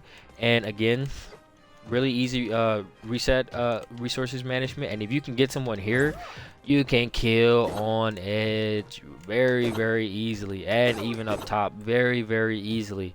This is a very strong spot on this map, so it's a really good spot to be if you know you're better skilled than the other player.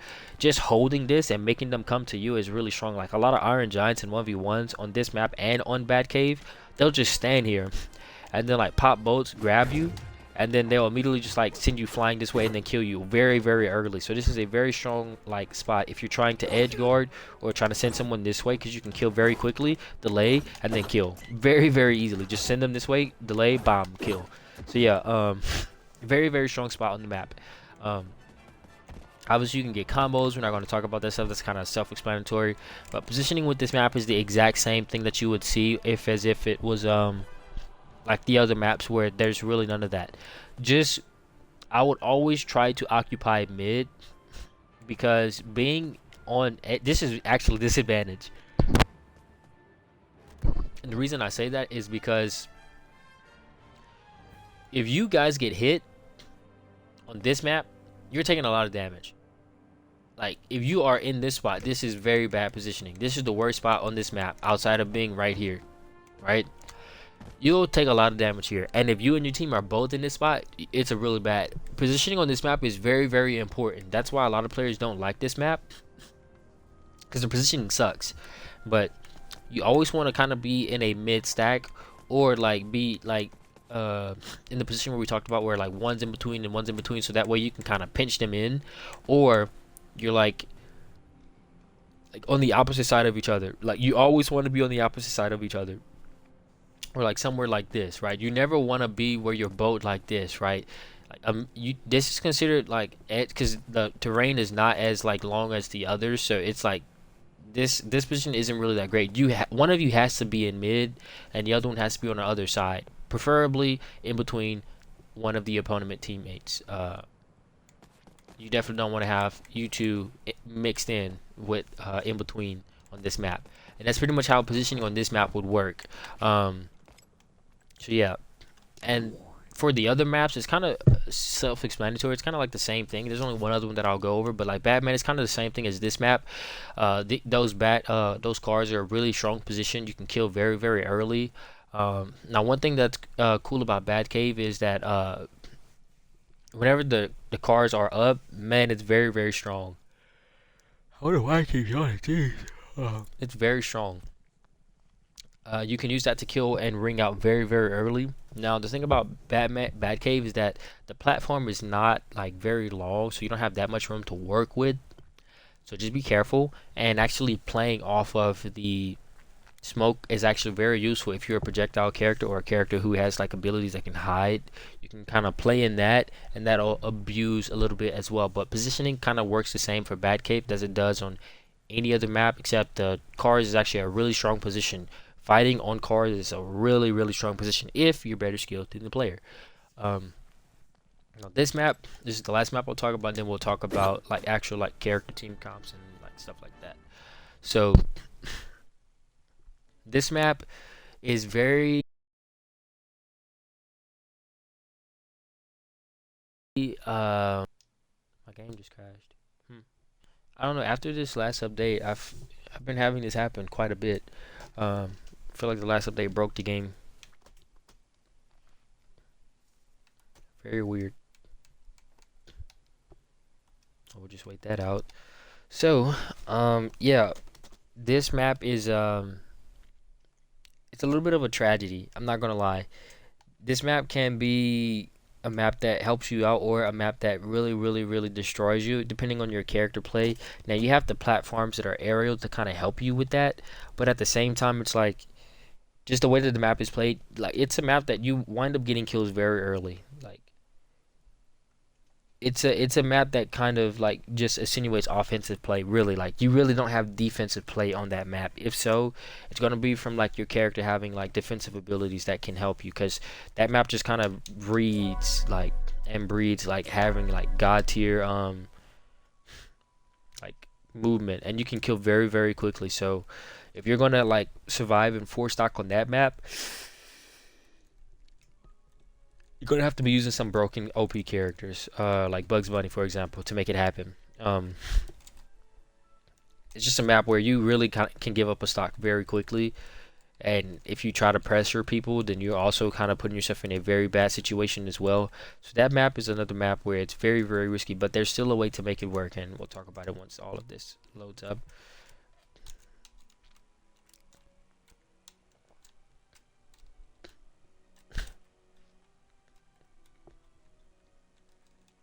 is a tragedy.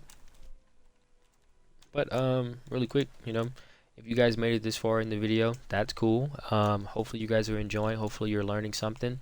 Hopefully it'll help you out with like your twos. I say hopefully it will. But nevertheless, let's get back into it. Stick around. The last part that I'm going to be talking about here is so two things else that we're going to go over is we're going to go against aerial combat, because that's a god tier part, because everything we just talked about, it's all just been floor combat.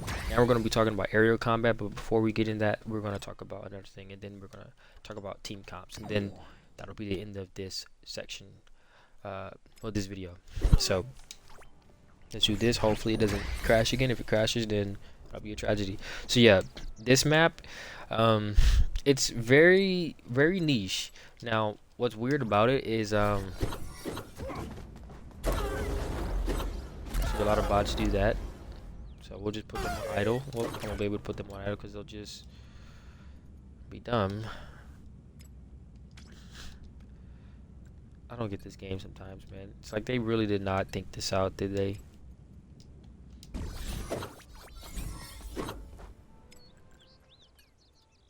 Really did not think this out, did they? Right. So this is kind of where teams start out at, right? So again, if you're a character who has a button, right, you can just immediately kind of like take that away from them, right? So that's really powerful. However, one thing that you really got to take note of is these platforms. These platforms are your best friend. This extends the map. This extends your neutral. This extends like your whatever, and it also creates a moving high-low state and a moving like stack that you can do, right? No one's actually doing this because movement is so fast, but actually just sitting on this as a map like control character is really freaking strong. Like not enough people are actually using this. Like you can basically, with the character that has like a bunch of like mage or stuff that they can put down, you can literally use this to kind of like kill. Or let's say you're playing on this and you get a hit, you can send them off an edge and then like kill off of something very quickly that normally wouldn't kill, and you can just gain your resources back really quickly just from actually like actually touching that barrier, right? Just touching this once and you research your resources, right? So this is a really good like piece of terrain that is moving, that helps you out a lot. So as far as positioning with this map, you kind of just want to, it's a little bit of a different map as far as like game style. You have to play it differently. You kind of want to make them come to you, and then while they're in the air burning their resources to get to you, want to punish them aerial, right? Because again, you can kill very high very early in this map. Like you can kill very quickly because of this, right? You can use that to kind of get up there very quickly. So yeah, you have a lot of options whenever it comes to that. But another reason why you want to kind of make them come to you is because if you can, number one, they have to burn their resources to get there. If you get a straight hit and you send them mid, you can do a lot of characters have like free like follow-ups where you like send them this way and then you can immediately get a down one. You can immediately send them into disadvantage because this game's mid is disadvantage. That's crazy, right? This map is crazy. So you can actually, you have a lot of characters that do that, and then bomb. You can like, I'll do it with a button that he has. I actually just hit cancelable here, with cancelable. So you can do that, and then immediately bomb, right? So like a lot of characters have like combos like that. So getting a straight hit, right, while they're aerial, and then like comboing into a down one by moving after. If you get that hit, number one, they won't have resources.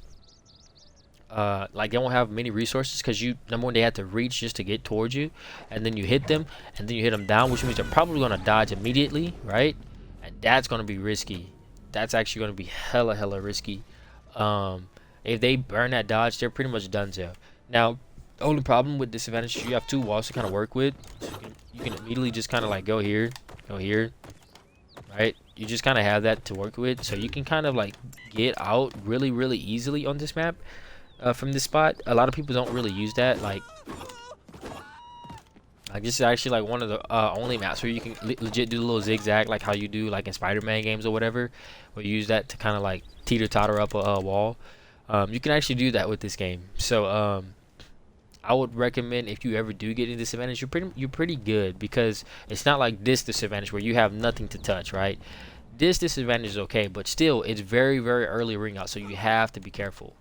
Um, but yeah, you can do combos and send people down, and you just wait, right? Anytime like someone moves down here, you wait, delay, and then try to punish, right? So yeah, um, that's pretty much how that works for mid disadvantage.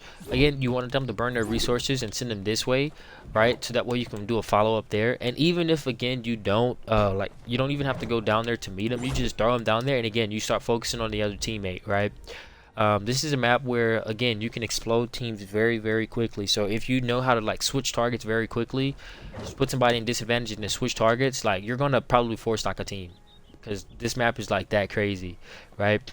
Or if you make them come to you and then you do an attack that like you move it like this way, but you do an attack that sends them this way into your team, and then you play off a disadvantage. This is a map where like you're probably going to be more off edge on this map than any other map. Like you actually play off edge on this map more than any other map in my opinion, right? Because you'll like, you can simply do that, hit somebody and then chase, right? And then again that platform's there, chase again, and then you're just good, right? So you always are kind of like fighting over here, and that's why I believe the zones are so like so deep into the like the horizontal, right? So like again, playing on the edge on this map, it's not really that scary. So you can actually play disadvantage stack, and it doesn't really like cost you that much, right? So keep that in mind whenever you're playing on this map. Like you can actually play way out here and kind of go crazy.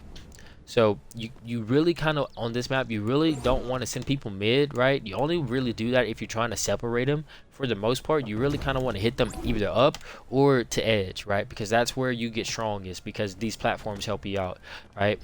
And if you ever are trying to again like get out of sticky situation, you choose your resources to be able to get to the other side of the map, and then make them chase you again. Literally, this map is a defensive map if you play it properly, and you use that defense, that counter-attacking style to create offense. Make them come to you, because they have to burn their resources to get there, and then punish, because it's not like they can land mid, right? They have to land on your platform, which means your stack can completely take away all of their ability to touch ground, which means if you can get them aerial, they're pretty much done so.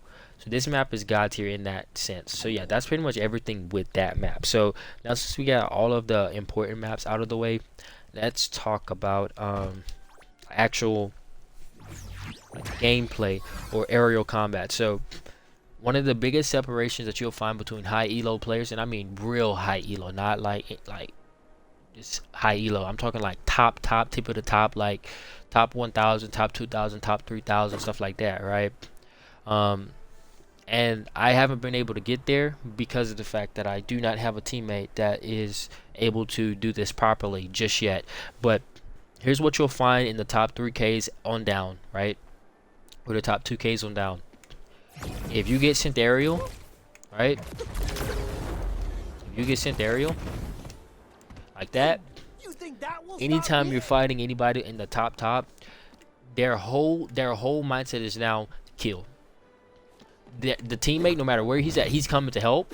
He's coming to, and they're going to link you until you're dead, and they're fast falling, resetting to make sure you cannot touch the ground, right? And they're literally like chasing you, like while you're in the air, they're like, okay, he's here, I got his other side, I got his left side. And you literally see people legit stopping people from ever touching the ground. They burnt all their resources and they cannot touch the ground. They're just sitting there taking a bunch of freaking damage. Or after they get a hit, right, the other teammates coming, and then they're pushing them towards the edges, and now like this person's edge, and then they're all the way out of there. You get what I'm saying? So like in high elo, you're going to find a lot of linkages, and that's what we call this, combo linkages, which is true hit stun combos that normally are not true, but are true because you and your teammate are making them true. Now this is one of the hardest things to do in this game, but it's actually really simple. So I'll explain it to you with one bot, because that's all you really need. So we'll use the tip top of the statue, the head of this statue, as an example, right? So let's say I just did an aerial combo and I sent that person to the tip top of that statue. So let me actually add another bot here, so that way it's a little bit wider of the screen. Right, yeah, cool. Let me actually put it here, so that way I don't have to deal with them. Right, cool. So let's say again, that person's right there. I just did a move that sends them there, right? first off, you have to take into account positioning, which is where did this person get hit, right? If you get an aerial hit or a straight hit off to somebody who was jumping or aerial combat, whatever, and you get a straight hit, your first mindset, your first thought should be, where am I at on this map? Am I on edge? Am I on advantage? Am I like all the way in disadvantage myself, right? So if, let's say, I got the hit and I was in disadvantage, right? Or if I was in advantage, or for on just edge, or if we were in mid, all of that you have to like take into account before you do your next move, right? Because I see so many people, even in the highest level of gameplay, I see this happening even in pro games, and I'm just like, bro, what the heck is that? Like, there's still so much for the pro scene to like actually accomplish before like they're actually like just that much better than the average like player.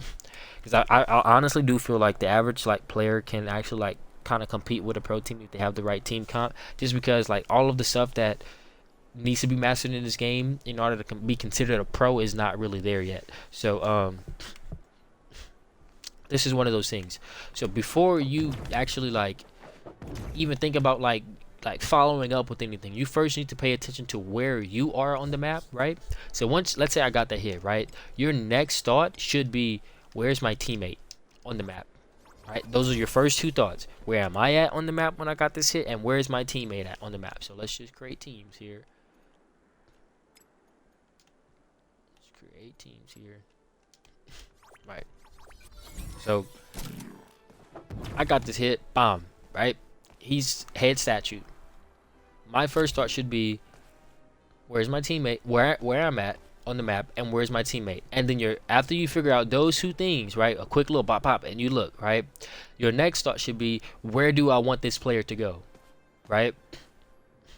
Before you even think about like where you want to send, because again, if you get a straight hit, your main idea is, number one, where are you in the map, because you have to preserve your life, and your second thought is, where's my teammate, because you have to preserve their life. This is the order of like sequence that you need to perfect in order to be good in choosing this game. Where are you at on the map? Then right after you see where you're at, where's your teammate at? Anytime you get a linkage, anytime you get a straight hit, your first, like while you're doing the combo, really quickly look across the map, glance across the map, where's your teammate?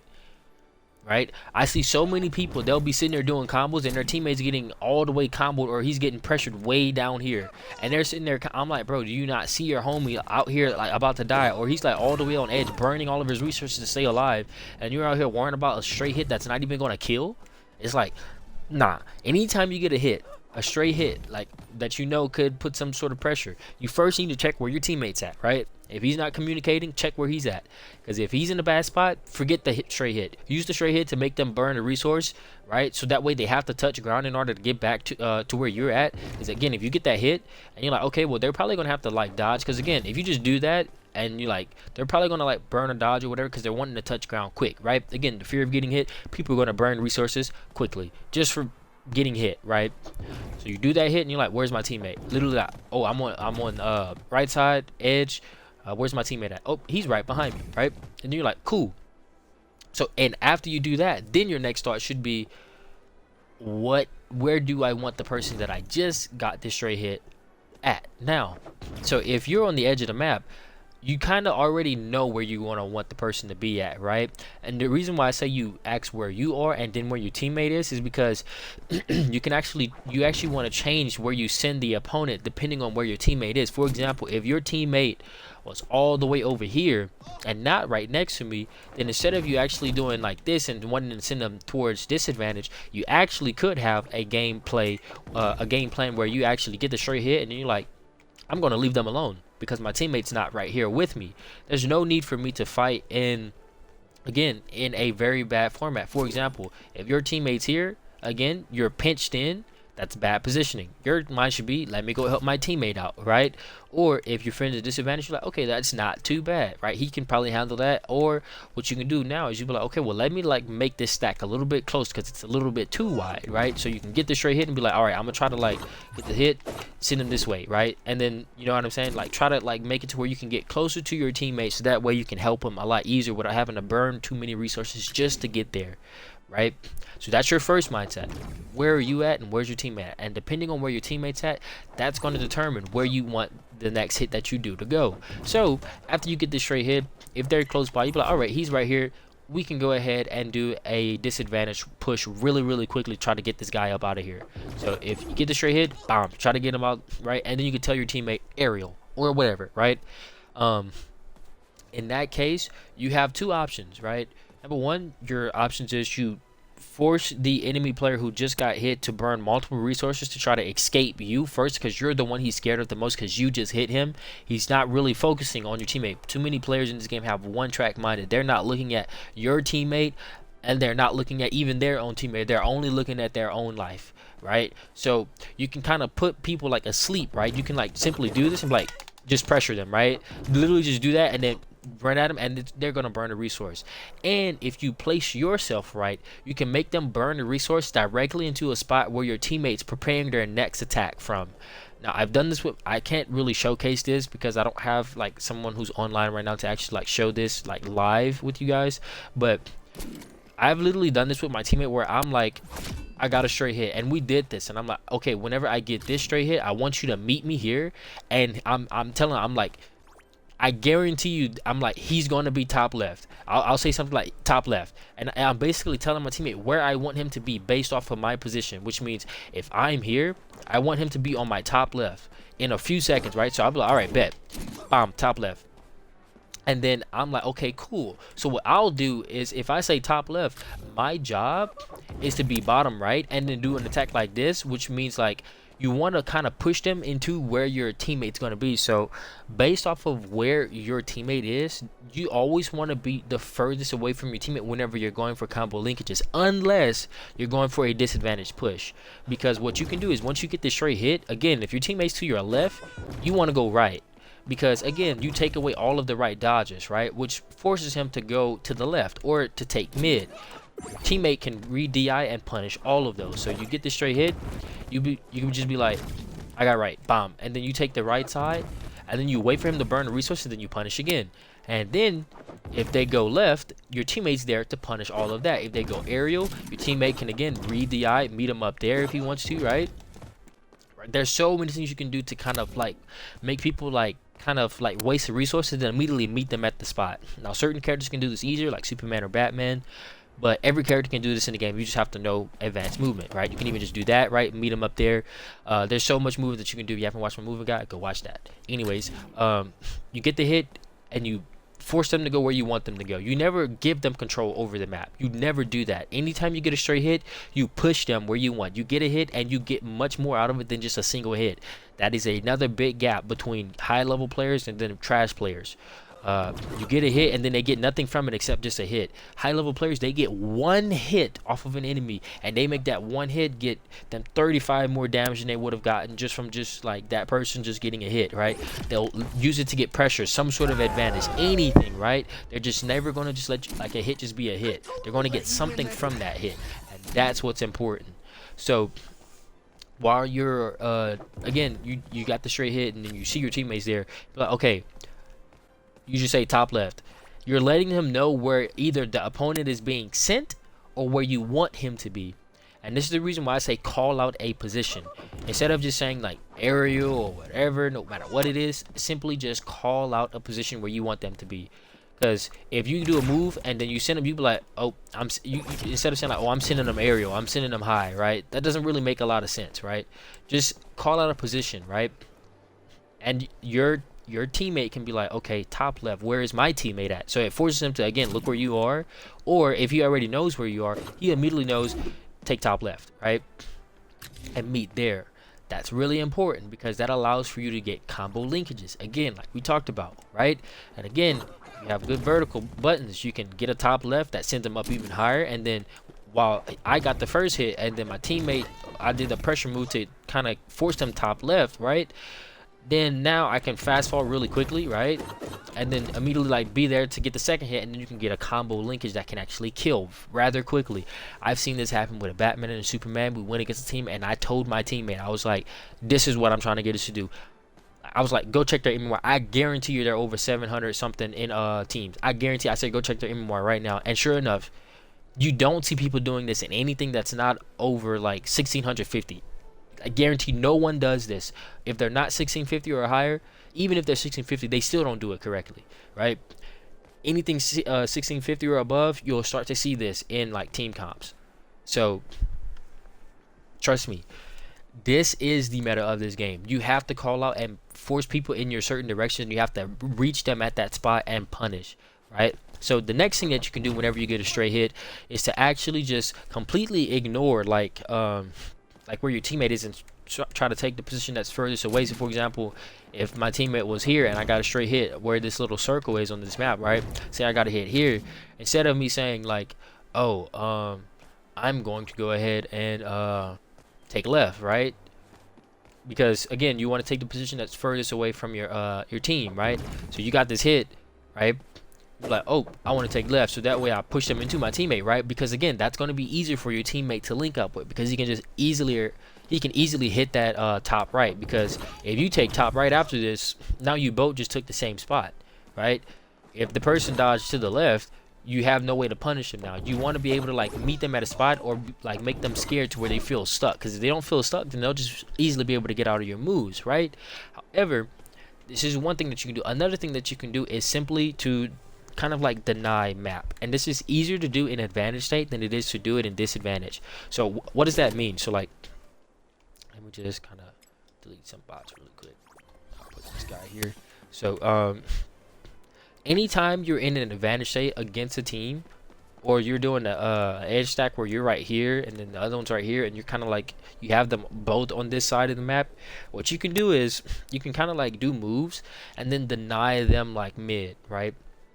So instead of you actually worrying about like being the position that's farther away from your teammate, for example, if your teammate's way over here, right, and he's already on the left side, it's like if you get a straight hit, don't take right, because number one, you can get pushed into disadvantage. Now if you miss, if they borrow you, right, or what can happen is like, let's say you got the straight hit, right? So you got the straight hit, and then you're like, okay, well my teammate's to the left of me, so I want to take the position that's furthest away from him, which will be the right in this case. That'll be a really bad situation if you miss, right? So another thing that you can do is whenever you get the straight hit, you can immediately be like, let me just deny mid, because my teammate's already at mid, right, occupying this. So if I do this and I double back, right, we're again kind of solidifying and pushing them into disadvantage, right? So if you get this hit and you be like, okay, we want to hold this strong position that we have. This is a reason why you see so many people not being able to like win games, and then the games are always like 3-4 or like 2-4 or whatever, and you can't like four stock like teams. Is because the map control is chaotic. You have no map control. Sometimes it's best to simply do a button and miss with the next attack. It doesn't matter if it miss. If you force them to like, oh shoot, he like, if you hit someone and they're in hit stun and they see you dodge back and do this, their instinct is gonna be, I gotta dodge away from that, right? Because they're gonna have to dodge away from, again, the hit.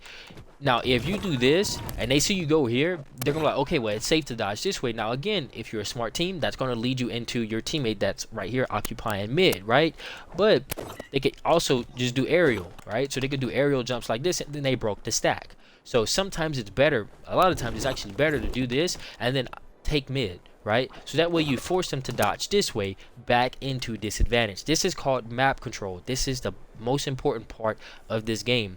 Sure, you can do combo linkages by occupying the opposite side because you take away that right dodge, but if they jump up or do advanced movement, they can immediately break a stack, and then your position is now going to be hectic, and you just lost all the hard work that you just did in order to take an edge stack or a mid stack that's like in edge, that's like starting to press them this way. Because like I said, ideally you want to kind of start teetering teams over here and making it to where they cannot get past you or your teammate. If your teammate's good at support, he should make it to where like you cannot get past him, right?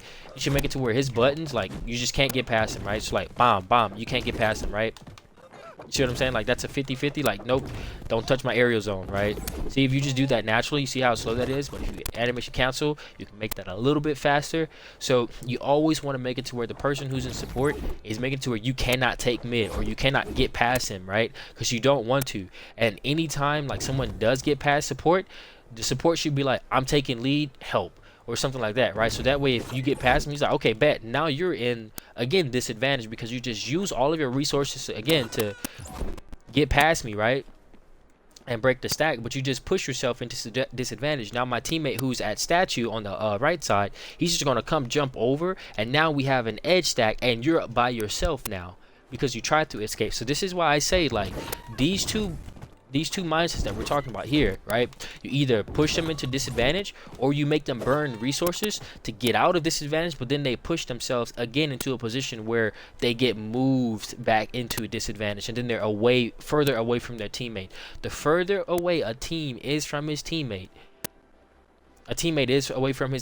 is the easier that person is going to be to combo linkage on and kill and send, because you can literally stack combos up. Like, for example, you saw like Nakat and Void do this a lot in Evo, and they were like the only team that was dominantly doing it, and that's the reason why they were able to actually win a lot of games that they should have lost, because their positioning was actually horrible in some of those matches. But because their ability to communicate and like kind of double up whenever teams would get split up from their own bad positioning, they would just turn a good situation into a bad situation. If you've analyzed like the matches from Evo, you'll see like Nakat and Void did this exceptionally well to turn a bad situation into a good situation very quickly.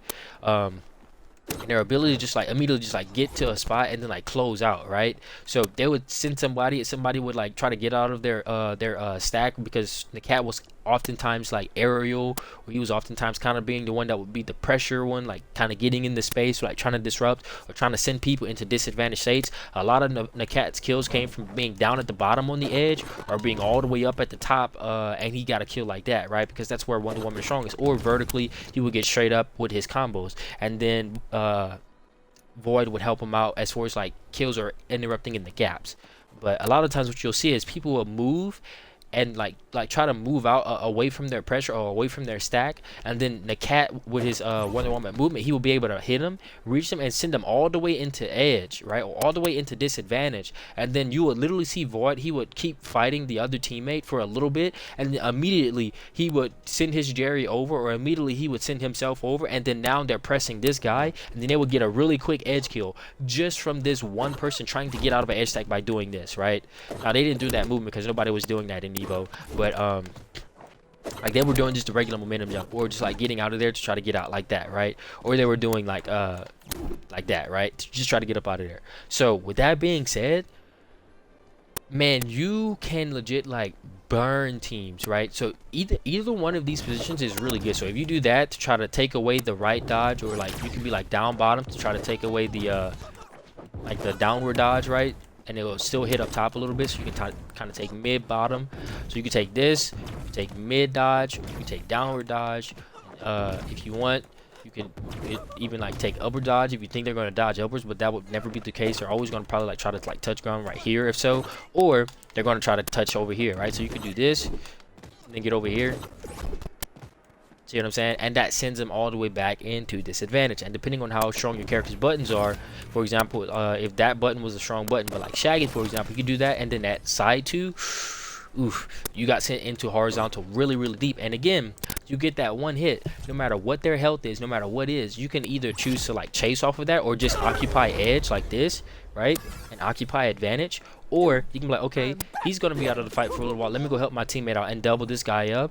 Right, so that's your two playstyles, right? So you take a spot. If you get a straight hit, you just look at where you are, where your teammate is, and then that'll determine if you want to sit there and like occupy like a good position, if you have a great position, or for example, let's say you're in a bad position, right? Let's say you're here and you got a straight hit here, and you're like, dang, and your teammate's behind you, right? So in this case, like, you would actually want to take this right side, because again, it's the position that's further away from your teammate, who will be on your left side here. But also map wise, you get to push someone into disadvantage, right? So that is why like that sequence of event is really, really important. So you want to kind of always like first prioritize where your teammate is, and then after that, getting the other person into a position where it's not good for them. So those are like your mindsets, right? You want to be able to call out a position. Now whenever you're both mid and the whole team is fighting mid, so you and the enemy team, you're all in mid, then you have to start calling out like positions. For example, bottom left, top right, bottom right. You basically want to create like a box around your opponent, right? Imagine that the clock that you see here, or the little gap here that's in the middle. Imagine that there's a bottom left, right here, and there's a top left, which will be like right up here, right? There'll be a bottom right, which will be right here. Then there'll be a top right, which will be up here, right? You want to call out those positions with your team, so that way they know where they need to be in order to like punish. Now, you're not always going to be able to catch people, because again, you're going to get high level skilled players who can also have movement and know how to whatever, right? That's not the point. The point is to make them burn resources and to build up an idea of like, shoot, these people are like grouped up, like they're calling out a position, which means I'm gonna have to dodge this way. So that way, if you kind of condition someone to start dodging a certain way, whatever, you can start punishing them easier. You start to develop like tendencies where you can switch it up on them, or bully tactics where you can switch it up to where all they are focused on is the fact that you keep doing something, and then they get scared of it, or they really start to focus in on that one thing, and then they become one track minded, and then you use that to exploit them and get a free quick kill really early. So anytime you're mid and you get an aerial hit, you immediately want to call where you want your teammate to be, or where you're going to be. Like, I'm going top left, or go top left, or go top right. You know what I'm saying? You call out where you want to be or where you want them to be, and that allows for you to kind of make them waste a dodge and still get hit, right? This happens so many times. Like, for example, let's say you're both in a bad position. Let's say you and your teammate are right on top of each other, or let's say you're in a mid stack, and he's just like, I'm taking top, just top, like, because sometimes you can be directly above him, right? So you'd be like, I'm taking top, and he'll be like, take bottom, because that's another thing you can do, which is like, you take top like this, and then they take bottom, which means if your attack misses and they try to like dodge, so they dodge your attack, right? Well, your opponent, your teammate is right underneath you, and he punishes their dodge, because you can't like dodge very quickly right after each other. Like, right? See what I'm saying? Like, there's a gap. See what I'm saying? See what I'm saying? You have to like, there's a gap right there, right? There's some wolf recovery. So that little gap, that's just enough. You guessed it, to punish it. So you can do that move, right? Get them area off the straight hit, and be like, all right, I'm taking top, right? Try to punish with the second hit, and if they dodge that attack, your teammate can be right there right after that to punish them, which then opens up like you doing this, right? Bam. Then you can link off of him getting that hit and then kill off of something that they actually got correct. This happens so much, especially as an Iron Giant. Any team that actually knows how to do this is just an automatic L for Iron Giant. He's going to give up at least 2 lives. Like, legit. There's no counter to this. There's no counter to what I just told you. Now, if you start incorporating this into your gameplay with your teammate, there's no counter to it. If they get underneath you and you do this, and you can like position it while you're doing it, right? So again, you can call out a position like top left, top right, whatever. If you do that with the teammate, and you guys are kind of like cycling between spots on their hitboxes where they could dodge, you can kill people very, very dumb quick. Very dumb quick. So yeah, that's really, really important. And that's basically just top and bottom, or you call it top left, top right, whatever it is. That's important. So now let's talk about we'll talk about one more here, which will be edge play with the teammate, and then that'll be the end of like kind of like aerial combat, because aerial combat is pretty like self-explanatory. So let's say you like hit a person. So let me put this I don't know which one is, he's the one on here. All right, cool. So we'll just put in my help really quick, give me a sec. So here's what you do. So anytime you send someone like horizontally, right? He's on idle. Hold on, let me put him on recovery. So anytime you hit someone into disadvantage, again, your job is to meet them there. You know what I'm saying? So that way you force them to burn a resource, right? So again, and you want to kind of do it without giving up like a strong position, because you don't want to like, see right there, that's bad play. That's considered like, now you just gave up positioning and he just took it from you, right? You kind of want to hold that, right? So other characters can do this easier, but for more you would just simply do this, right? Something like that. You know what I'm saying? And you can kind of like auto neutral people. So see what I'm saying? And you kind of force them into that spot, right? Another thing you can do is what we talked about, where you just do this move and you delay, and then you punish after that, right? So these are all very strong things that you can do that help you to kind of keep your edge play. One other thing that you can do is, let's say you hit someone and you sent them, he doesn't have enough health, and that move doesn't really send. Let me just put him out just so I can actually kind of insinuate what I'm trying to talk about here. Is that gonna be enough? Yeah, that's gonna be, let's do a little bit more. Because a lot of characters, like whenever they hit a move, like they send really far.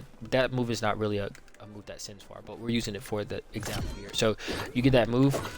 See what I'm saying? Like a lot of players will do that. Like Superman is really good at doing this because his move sends all the time, right? So you do this, you wait. You see how you make him burn dodge? Now he can't get back without like actually having to press a button. You get what I'm saying? So like once you get this hit, wait for the dodge. You'll hear it. Always. You always hear it. Make sure your game volume's up. Punish, right? See what I'm saying? You see how I made him burn that dodge? Right there. That is perfect play. You be like, oh, bro, like I didn't kill him. It doesn't matter if you kill him. Your teammate can be right there. That's a perfect example. So here's exactly why what I just did is what you want to do. You want to sit there, like get the hit, beat them, wait for them to burn the dodge, get the second hit, right? They're going to get in panic mode because they burned the dodge, they just got hit, and they cannot get back, right? And if you have like linkages where like you get the hit and you get another one and you can like go into a down one or whatever, you're looking at some trouble for that person. Then you can actually just go ahead and finish the kill. See what I'm saying? Like something like that. Right, so like if that linked like that will be God tier, right? Or let's say you did this, right? That second hit, right?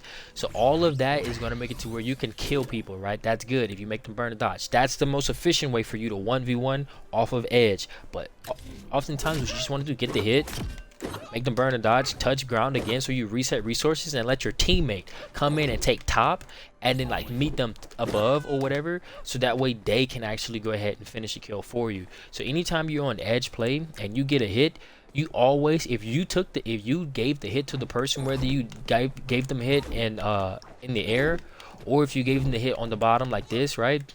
Your job is always to take advantage, which is where I'm at right now. You always want to hold this spot right here. Always. If you got a hit that sent them like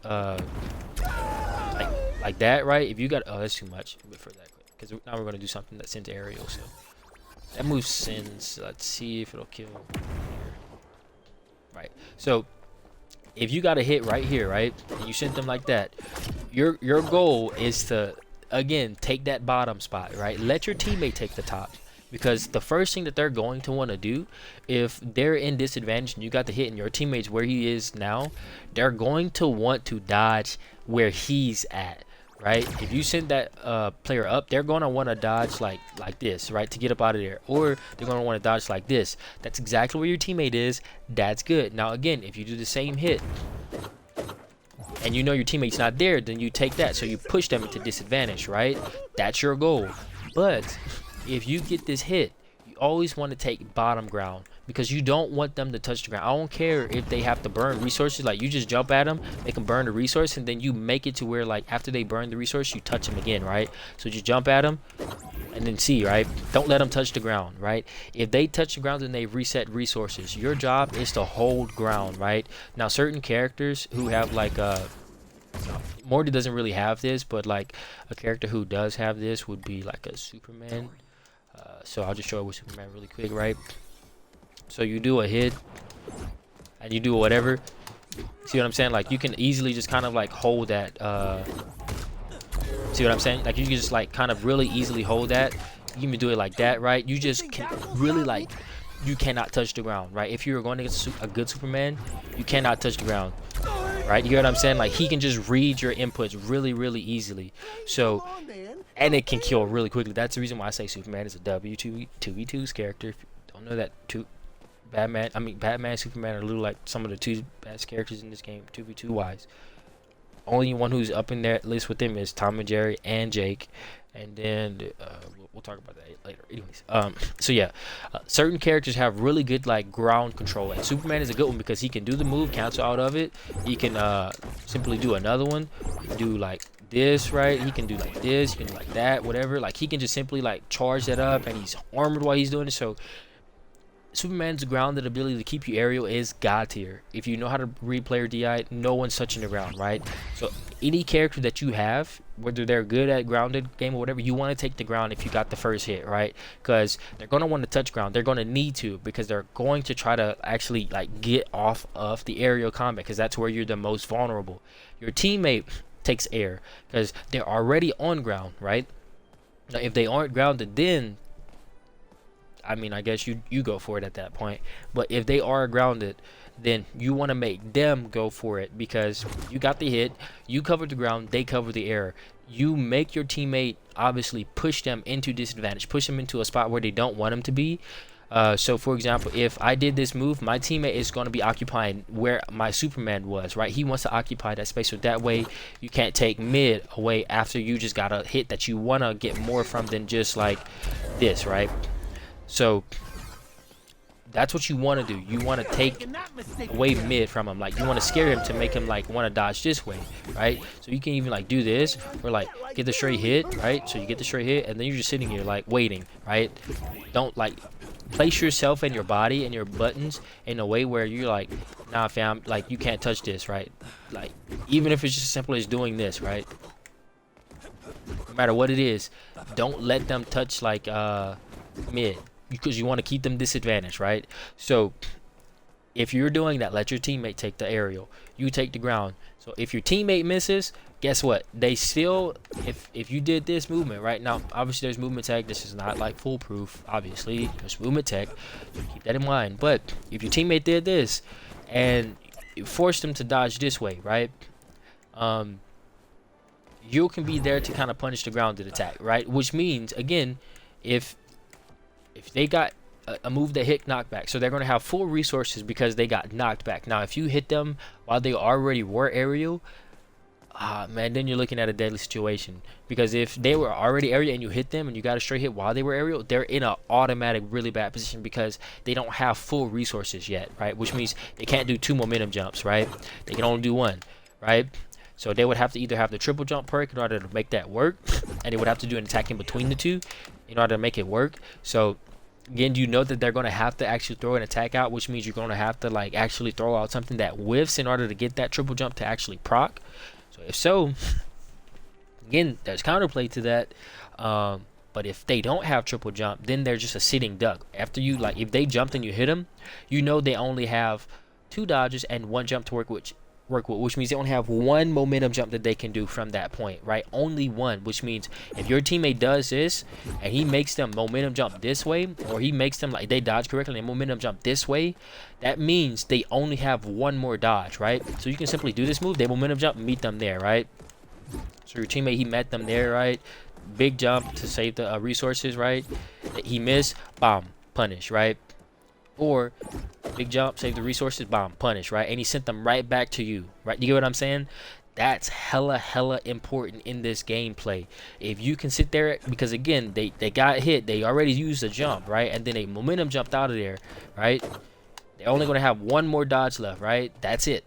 That's all they have, 1 more dodge left, right? So that means if you made them jump, momentum jump, and then dodge in order to escape the Superman or whoever was trying to punish him after he DI chased, and he makes them burn that last dodge, if your teammate knows that and they catch him, and if you're the Shaggy and you catch him, right, that guy's donezo. If you can get an area, now this is where the teammate communication comes into play. If you can make people burn those dodges that quick, they're out of there quick.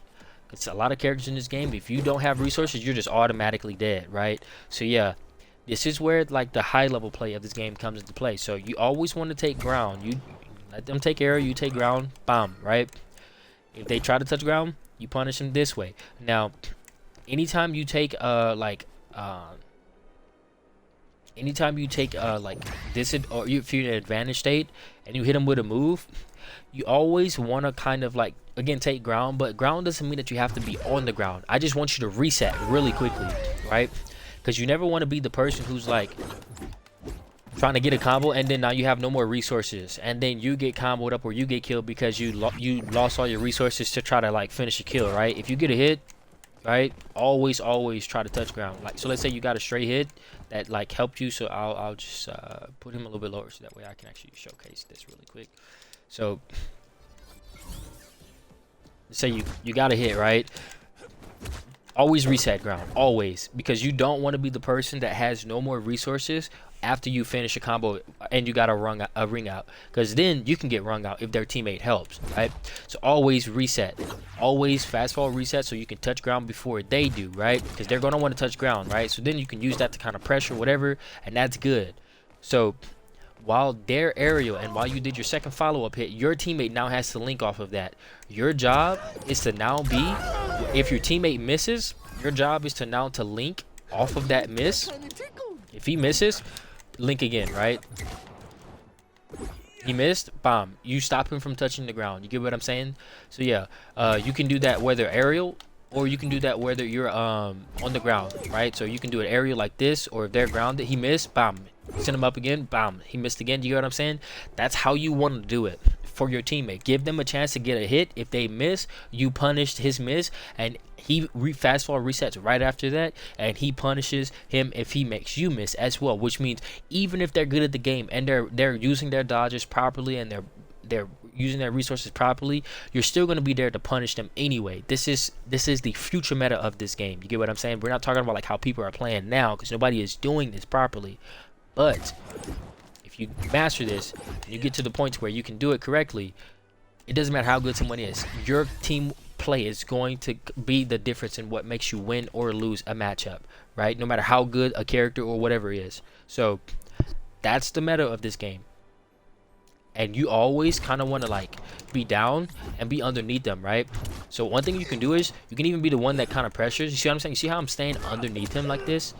You can, this is actually a really good spot to be, right? You always want to be underneath. If you're the person who did the hit, you always want to be underneath their hitbox, because that's where you're the strongest, right? See what I'm saying? You see how I'm underneath? You never want to be above, right? So if you do this and you're ever like, hold on one second. If you do a hitbox here and you meet them like right there, and you're like height with them, that's a really bad spot. You never want to do that. You always want to be underneath, right? You always want to be underneath, because you force them again. That's a feint, right? You're underneath them. They're expecting you to hit, right? You simply just fast fall with them, right? Or like you simply just like slow fall after you get the hit. Simply just slow fall with them, right?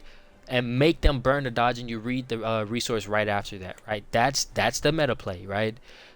You always want to be underneath. You never want to be above, right? Unless you're trying to like do some crazy like combo linkage like this, for example, where the higher up you go, you can actually kill really quickly, right? Like that. If that's the case and you want to get the kill confirmed, that's a kill confirm, cool. But if you know it won't kill, it's better to just simply go and be underneath after you fast forward reset, so that way if they do dodge, you're there to punish that dodge, right? Because just to dodge yourself, it doesn't really send you that far unless you're Superman, right? Most dodges, aerial dodges, don't really have like god tier movement, unlike Superman, which is the reason why he's the best movement character in this game. Next up would be Batman, then after that Wonder Woman, then after that Ryan Dog. Ryan Dog is slept on, and then after that Finn. So yeah, anyways, as a person who is helping your teammate after you saw them get a combo or a straight hit, Shaggy, in example, your job is to like, after he calls, like he'll be like, oh, straight hit or combo aerial, I want you top lift, whatever, right? Or you can just stay watch, because at this point, like I really feel like this is something where like if you just look where you and your teammate are and where you are on the map, you can automatically, if you're a good player, know where you want to send them at and what good positioning will look like if you paid attention to everything that happened before, and that'll determine you, okay, well I know I want to hit them this way, so you can literally just be like aerial. That'll be the, like, once you've actually mastered the chemistry and whatnot, all you would have to do is be like aerial or combo one, blah blah blah, or not even that, just aerial, and then like they'll know that I need to pay attention to like the linkage combo that can happen here, right? So as a Shaggy, you would always want to be a little bit like to the spot where you know you don't want them to be at. So for example, if you don't want them to take mid, you want to place yourself in a spot where like you can like completely like negate that, right? You want to be in a spot where you don't want them to be, and then you want to lead into them after that, right? Because a lot of people, like, they'll just dodge and you can punish the dodge right after that, right? You get what I'm saying? So you always want to be in the spot where you don't want them to be, and then throw a button leading into their hitbox, right? Because if you do that, and then you can immediately just do that again to kind of punish their dodge, right? So don't worry about, like, if they dodge that attack, right? That attack is not important, because you can do that, right? Bomb, punish again, and if even that missed, then your teammate can be there to help, and there's combo linkage. So yeah, that's aerial combat for you. An edge play, again, if you get the hit, always meet them there, but you make them delay, right? Make them burn the dodge, and then you sit there and you kill, right? See what I'm saying? See how I made them burn? I just was too low right there. Always make them burn the dodge. Always make them burn the dodge. Always. And again, if you have a combo linkage like that works and it kills, then sure, go ahead, get the free kill confirmed. That's high level play. That's supposed to be a part of your kit. But for the most part, you really don't want to, like, go for, like, a bunch of crazy stuff. I don't have the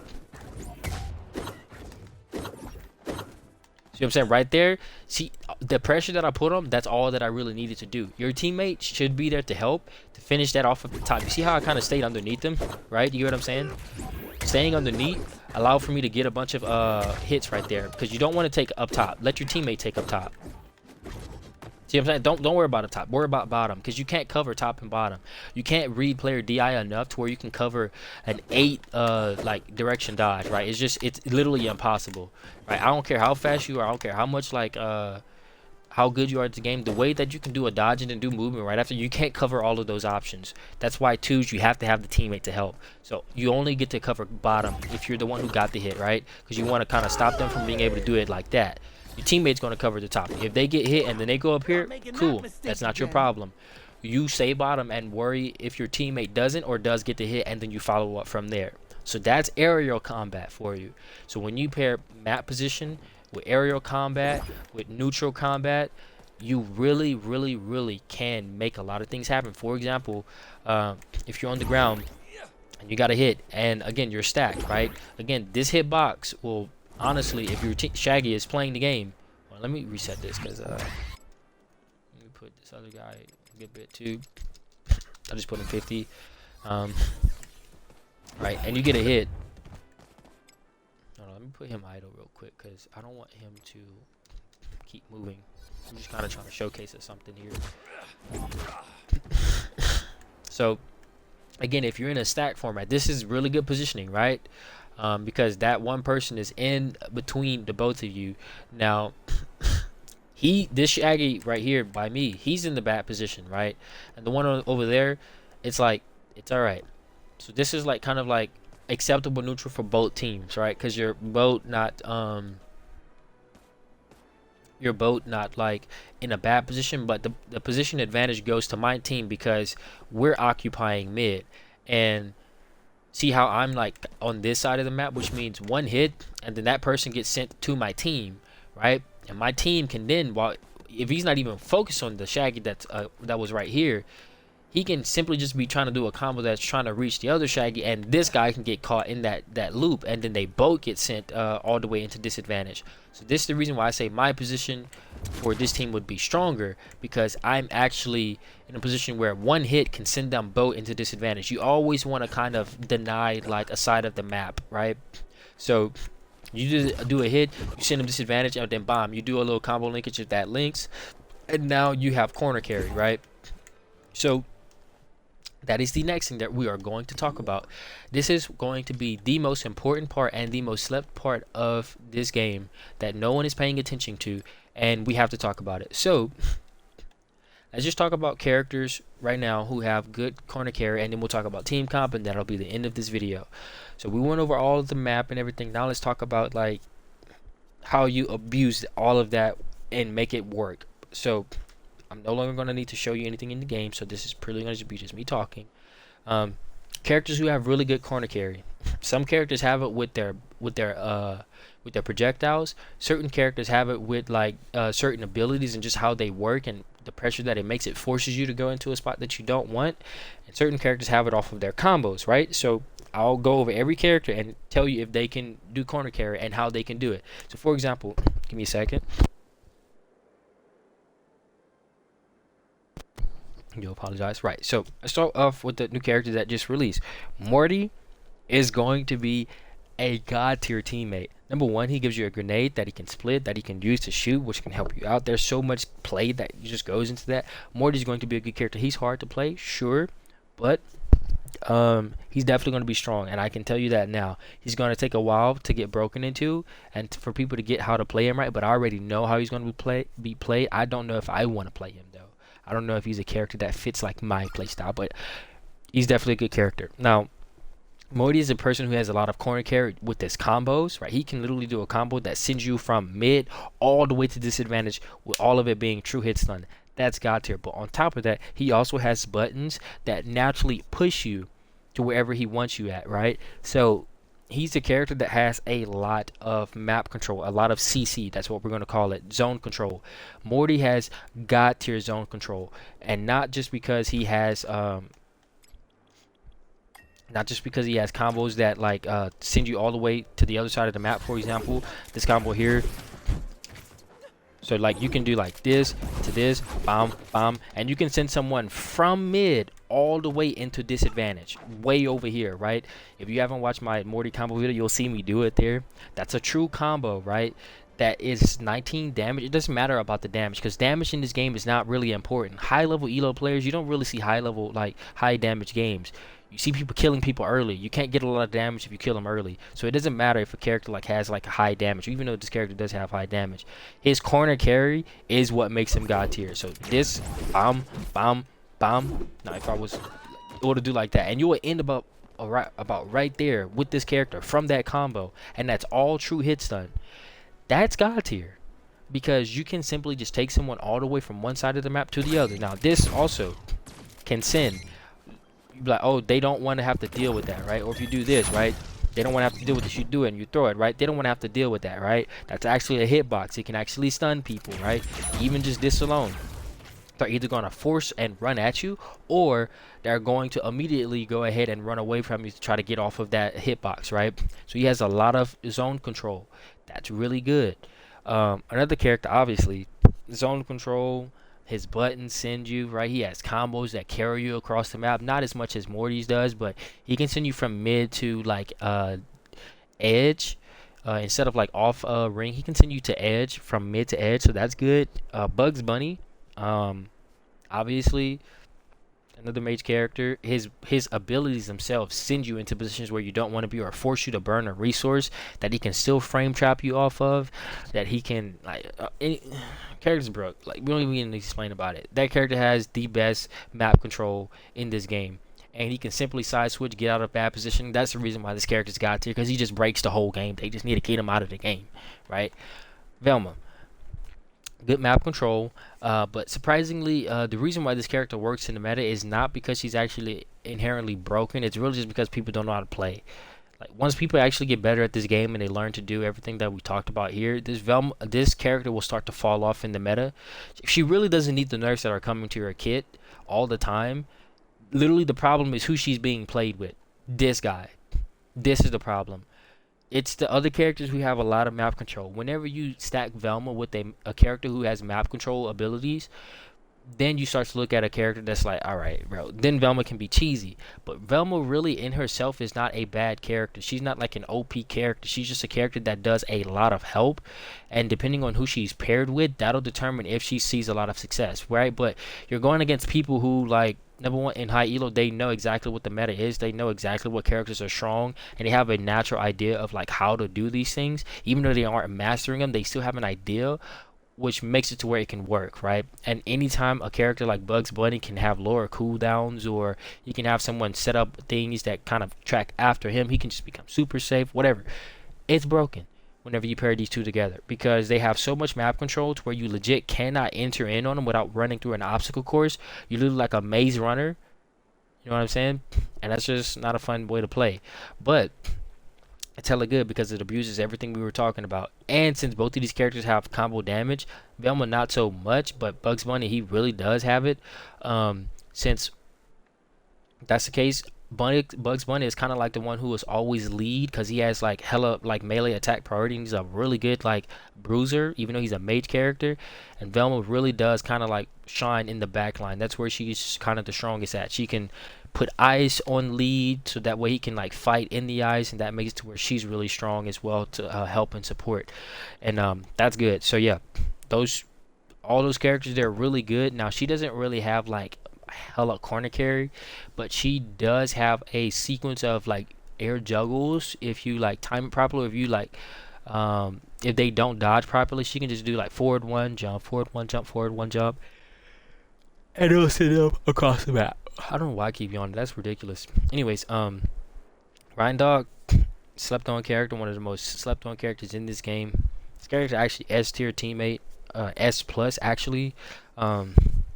Not because of just his projectiles or because he can put the status debuff or because he got a crystal that follows him around, or whatever, he can help his teammate. All that's cool. But what makes this character good is that number one, people still don't know his frame traps. Once they learn that, this character's going to see a lot of dominant play. But what really makes him good is his corner carry and his edge guarding like prowess. This is one of the scariest characters to have whenever you're in this spot right here. If you're in this spot as a Ryan Dog and you have anybody that's literally like anywhere from this part of the map all the way until down, right? Even if they're way up here, right? All of that is scary whenever you're going against a Ryan Dog, right? Because his edge play is actually so broken.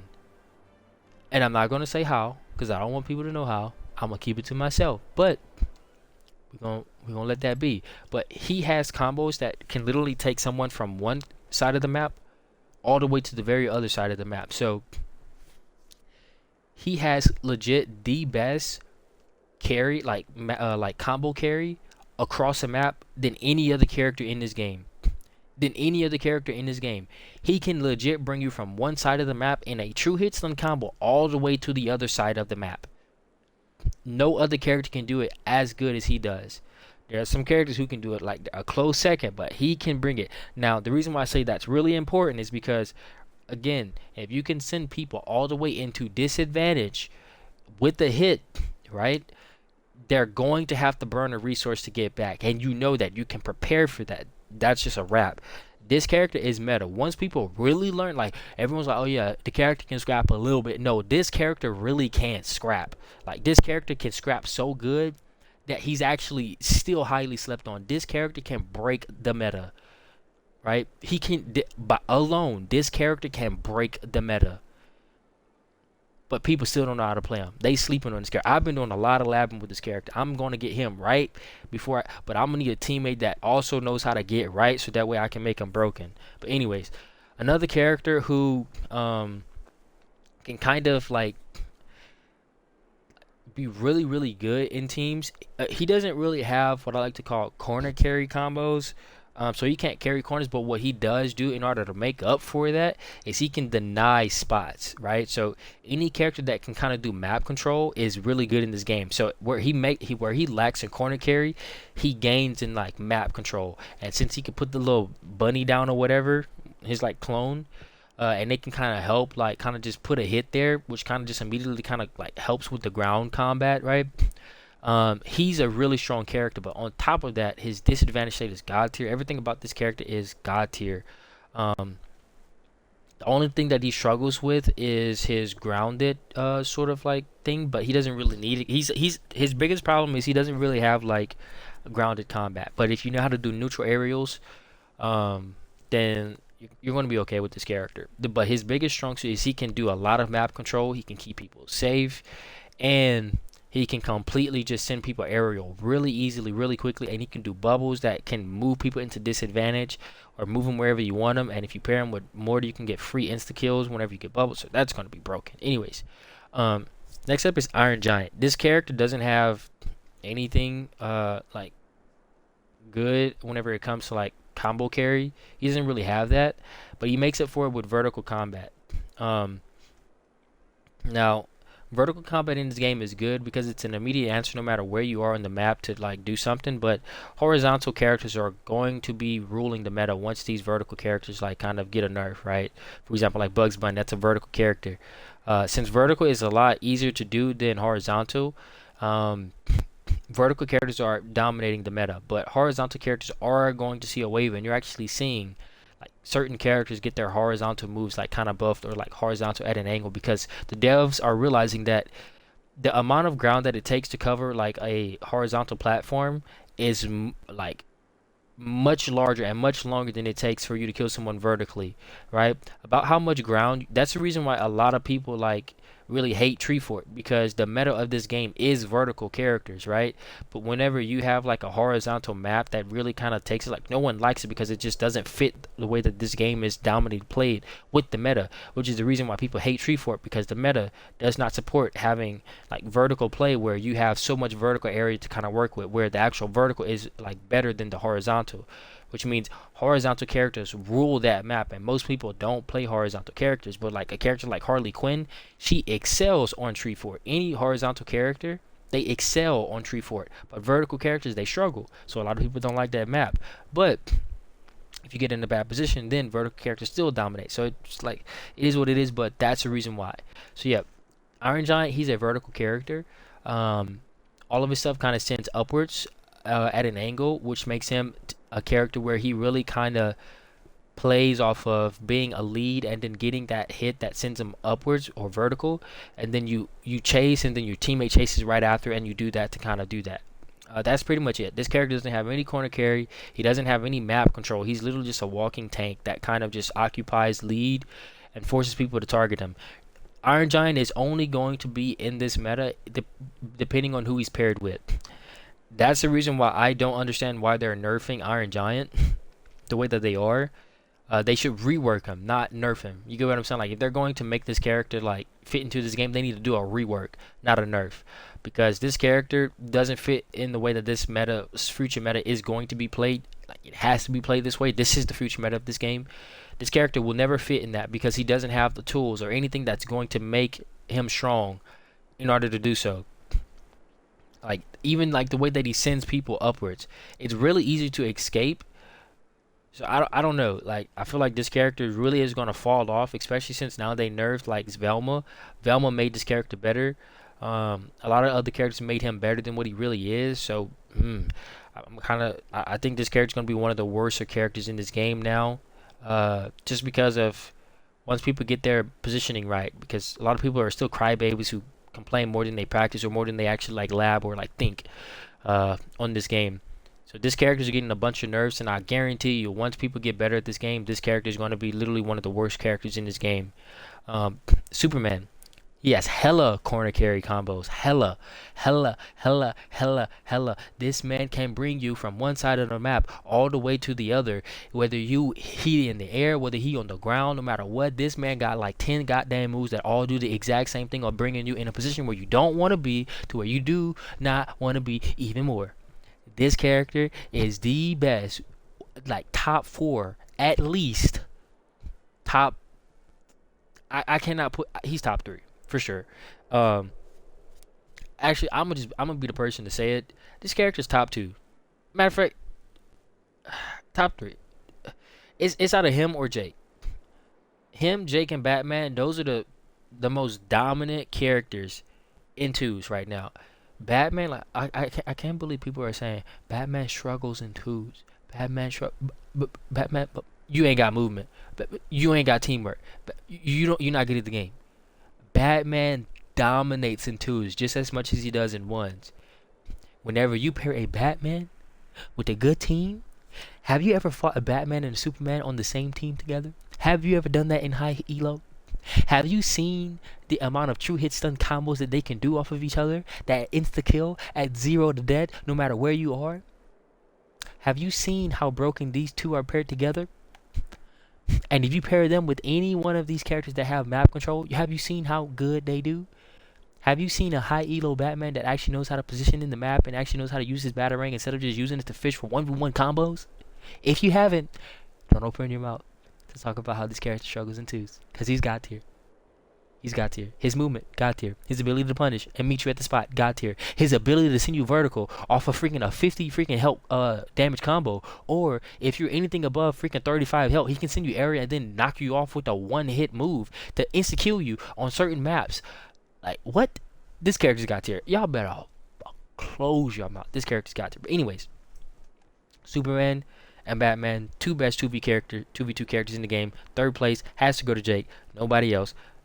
Those are the best. Like, well, I'll do it like this.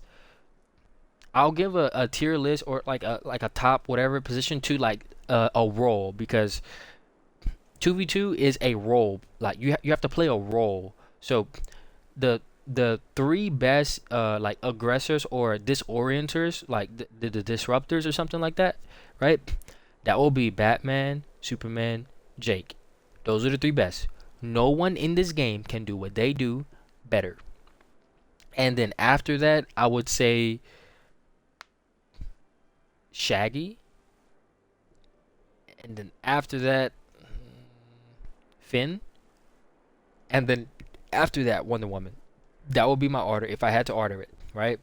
Those are the disruptors, right? No one can do what they do better. Now, the only reason why I put Shaggy over Finn is because Shaggy can actually, if you know the tech, I talked about this like 1,000 times in all my videos. If you know the tech, you can get rage like literally in like a second and being able to move like while you're doing it. So like, if you don't know the tech, don't talk about me about what I'm talking about, because you don't know even like high elo like play with Shaggy yet. So close your mouth. Shaggy, he has hella insta kill combos. This man can kill you so early no matter where you at on the map. If you over 50 health, you have a chance of dying if he's in rage. And again, if you use that with the rage tech, this character is God tier. The only reason why he's not in the #1 spot is because his range kind of suffers a bit, and he has hella whiff recovery. Batman, Superman don't have whiff recovery like that, and Jake don't have whiff recovery like that. But since they nerfed Shaggy's whiff recovery, that's the only reason why he's in that 4th spot and not in the top 3. And the only reason why Finn is out of that is because he's a light character, and because his like he doesn't really like apply any statuses, right? Now that's literally the only reason why, but it's really because he's a light character, and they all do what he does but better. So yeah, that's my order. And then Wonder Woman after that is because #1, Wonder Woman's movement is good. The only problem is she doesn't really have traditional combos like how other characters do. Like, she has combos like that can like corner carry. She has hella corner carry, but her ability to like do it is so much harder, because everything is on a cooldown. Certain characters, they can just do it for free all the time, so it's a lot much more pressure. That's the reason why she's in that 5th spot. I'm not gonna sit here and say Wonder Woman's trash. She needs a buff still. Like, they need to do something just to make her to where she's not so like only able to do something every once in a while. You know what I'm saying? Like, that's her biggest problem. She is a character that plays off of attack decay because she doesn't have that many moves. Like, her down 2, like other characters down 2s actually give them like abilities to like do stuff in the air. Her down 2 like literally does only armor, right? So she has a problem with attack decay because she doesn't have that many moves that she can do. So yeah, the whip just needs to become a regular move that she can always do. Maybe nerf the knockback on it or something like that, and then make it a perk that like you only get the knockback on it to where it's aggressive, like on a cooldown, right? But you always have whip active. That will be a good buff to her. Like, she can always do whip, but you don't always get that juicy amount of knockback that you want, right? You know what I'm saying? That would be a good way to kind of like give her a buff without like making her like broken. That would immediately put her in line with the rest of the top tier like disruptor characters or aggressive characters. But anyways, so Superman, hella corner carry. He can bring it from one side of the map all the way to the other. Same thing with Batman, bring it from one side of the map all the way to the other.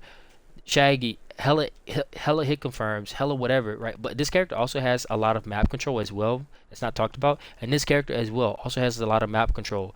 He can deny a lot of zones, but it takes a lot of skill to do that with Batman, which is the reason why a lot of people say he's not good in 2s, because they just lack skill, right? It's a skill issue. It's not actually this character's not good in 2s. He's just a hard character to play at the highest level whenever it comes to map control. But Superman, he's easy to do map control with, just because he has his projectiles and his freeze on top of that can freeze projectiles. He can deny a lot. Superman is like a counter to pretty much the meta. Superman is anti-meta, but at the same time meta. Anyways, Wonder Woman, she has hella corner carry combos. She can go vertical really quickly. On top of that, she's really good at closing out. She's able to do a lot of map control just because of her movement alone. Like she can zip to a spot really quickly, and that gives her map control. Same thing with Shaggy. Shaggy can zip to a spot really quickly, so that gives him a lot of map control. And Shaggy forces people to break up their team comp in order to focus him, because you can't just let him charge, right? You have to reach him.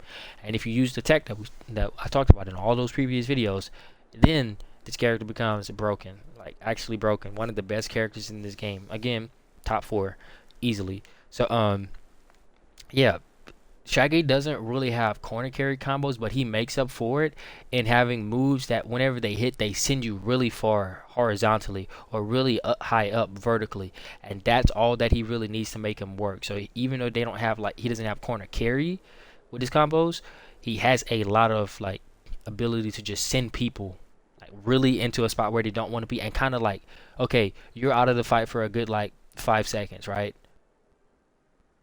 And that's strong. That's hella strong, right? Wonder Woman doesn't have that. Wonder Woman doesn't really get to be like, okay, you're out of the fight for like hella 5 seconds. No, she actually has to go for the kill, which is the reason why I say she's not really like strong.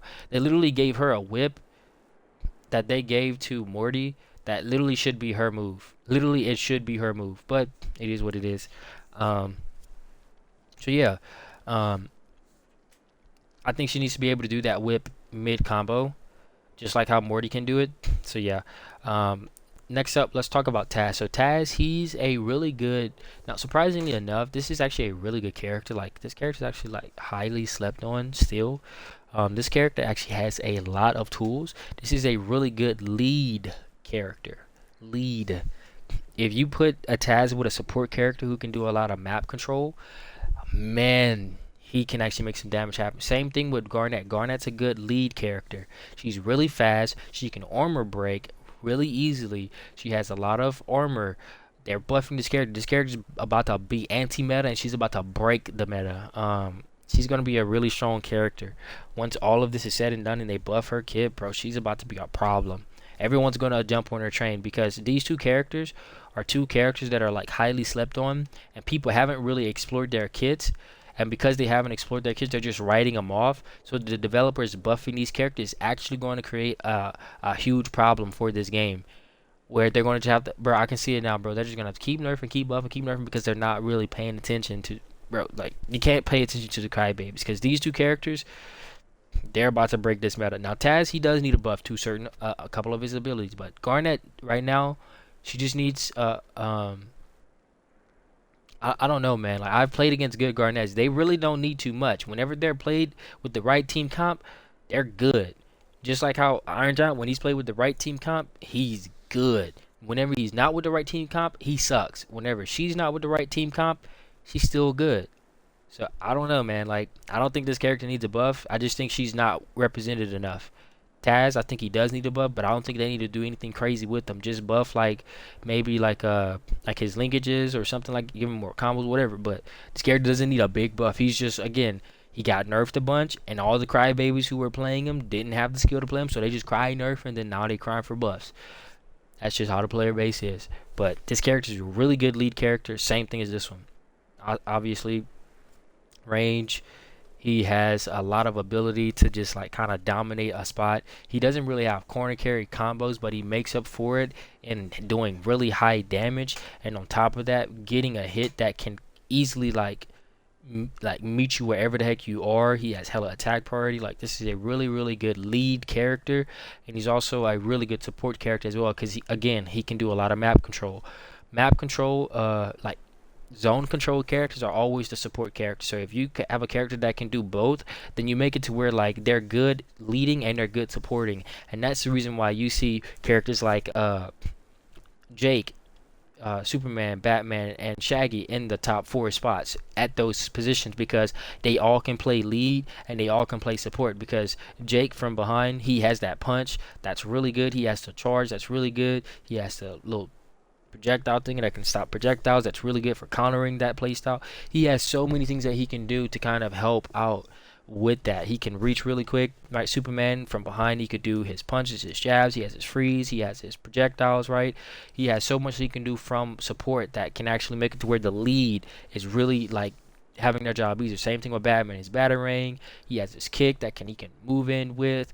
He has his little forward two that is actually now so much better. Like, they made that move really good, so people are still sleeping on that move. He has a guaranteed 50-50 off of that he can actually use in order to make it to where if your teammates in a combo, you combo them from actually like getting hit. That's God tier. So he's good from support as well. He also just has really good buttons that can kind of help from there. Same thing with Shaggy. Shaggy is a really, really good support character because number one, he's forward too, right? And then he can pop rage while he's in support mode, and he can cancel out of that to kind of punish people or force them to get off your teammate. Or if they don't get off, then he can just simply just do a kick or do a whatever or do a shockwave that goes into the lead, and then it makes it to where they can get a guaranteed hit combo conversion off of that. So yeah, Shaggy's a really good support. So notice how the characters who are like top 4 are the characters who are like really good lead or support. And then after that, Finn, he's a really good lead support because again, he has his gem that he can throw out, get a combo conversion off of it from way from behind. He's really, really good at doing that. The only problem is his health. Like, honestly, if his health wasn't that big of a problem, this character would actually be like top 2. Like, he would actually beat Batman because he can do everything that Batman does but better. The only problem is Batman's cooldown. Batman has like more health to play with, but Batman his perks allow for him to not have a cooldown really on that Batarang, and Batman's movement is better than Finn. That's the only reason why Finn is not above Batman. Because right now number 1 is Superman without a doubt, and then Batman, and then it will be Jake, then Shaggy, then Finn, then Wonder Woman. So Finn can do a lot in the support side, right? He can do his charge. He has a lot, right? That's just kind of obvious. Wonder Woman, she can do a lot because she has the armor that she can give from behind. She can do her dash forward and then up 2 that can give her armor, right? And it can also kind of do a high-low really, really quickly. So that's really strong. She has a lot of buttons like that has a lot of corner characters, so she's able to play that back position, that support position really well. She has the lasso, she has got your movement, her forward one, her aerial forward one, all of those buttons. I said forward one. Her aerial forward one is really good also from support because it's a dominant hitbox with a lot of attack priority that can actually like just instantly like take people off a lead, and it actually, if they touch ground, it leads into combos so your teammate can get a combo off of. So that's God tier as well. Her area control, good, all of that, right? So all of the characters that we just talked about are really, really good, and I'm kind of telling you their role, right? Arya is a lead character. She struggles because she's a character where like she only really does vertical, but she has one move that's like God tier, which is her dagger, and if she doesn't have her dagger active, then she can do her like her forward 2 again. That move has hella attack priority and actually does have a lot of knockback, so it can actually send horizontally upward just a little bit, but it has a lot of knockback, but it goes upwards quite a bit. But yeah, that's a really good move, so it makes her to where she can lead and kind of still like scrap in the upwards lines in her movement speed, her attack speed, and if you know your dodges, you can really kind of abuse like crazy like how good this character is. This is a really good and strong character. And again, she can play support. Again, if you didn't watch my video about like the tier list or whatever, I don't know if I uploaded that actually. If I didn't, I'll upload that today as well, so that way you guys can see that, because in that I talk about like what makes all of these characters strong in 2s. But anyways, yeah, she's a really strong character, support and lead. The only problem with her is that she's light and she takes more damage. So yeah, really strong character though. She can do a lot, and whenever you really like look deep into her kit, she has a lot of utility. So she's good at supporting and she's good at leading. Harley Quinn is actually also really good, surprisingly, at doing both of those as well. And one thing that I've noticed is like a lot of characters who are really good, notice how they all can kind of do the same thing. The characters who kind of suck in this meta are characters who can't do both, right? So again, like Garnet is because she can't do both. I mean, she's good at leading and she can do support, but she's really not a support character. She has to spam the same moves in order to do support.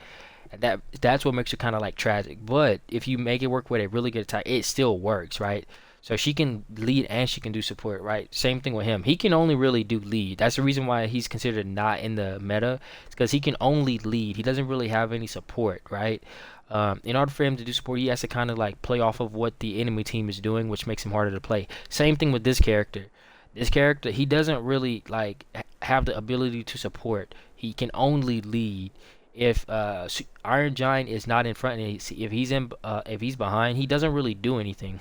All of his hitboxes like kind of require for him to be in the fight, and that's the reason why I say the moment that like people really start learning how to fight this guy, like he's really going to drop in the meta. He's going to be the worst character in this game right now. Every other character in this game has something about them that's really good. Iron Giant doesn't have that. He's completely team dependent. Now, they're talking about abnormally high win rates. Sure, that's cool. That's whatever. It's because of who he's being played with. People are going to follow the meta, right? You need to have characters that really take away his weaknesses, and that's exactly what people are doing, right? They're keeping him alive with the Ryan Dog. They're keeping him alive with the Velma. They're playing him with mage characters like these two that allow for him to be safe or not be focused on without them getting hit to where he can interrupt and then get a cheesy hit or whatever that can send them aerial and send them out of there and get him out of there. The moment they nerf these, if they nerf these three characters, or they like nerf like literally just these three characters right here, these four characters, this character is not going to be in the meta at all. Which they already nerfed her, so he's not in the meta anymore with that, right? And the moment they nerf Bugs Bunny, he's not going to be in the meta with Bugs Bunny. And the moment they nerf Tom and Jerry, which I feel like that's coming, he's not going to be in the meta at all. Because he just cannot keep up. He really can't. So every character in this game can kind of do something except these two in both roles. These two cannot do both roles. They can only do one. But yeah, Taz is still good though. He can't really do support. Now, she can do support and lead. Her bombs, her traps, her ability to do her forward one, her aerial forward one, her ability to do like aerial combat, her projectile thingy with her, like whenever she jumps in the air, she does a little glove control, whatever. That's also good. So like, she's a character that really has some good moves. Now, this character,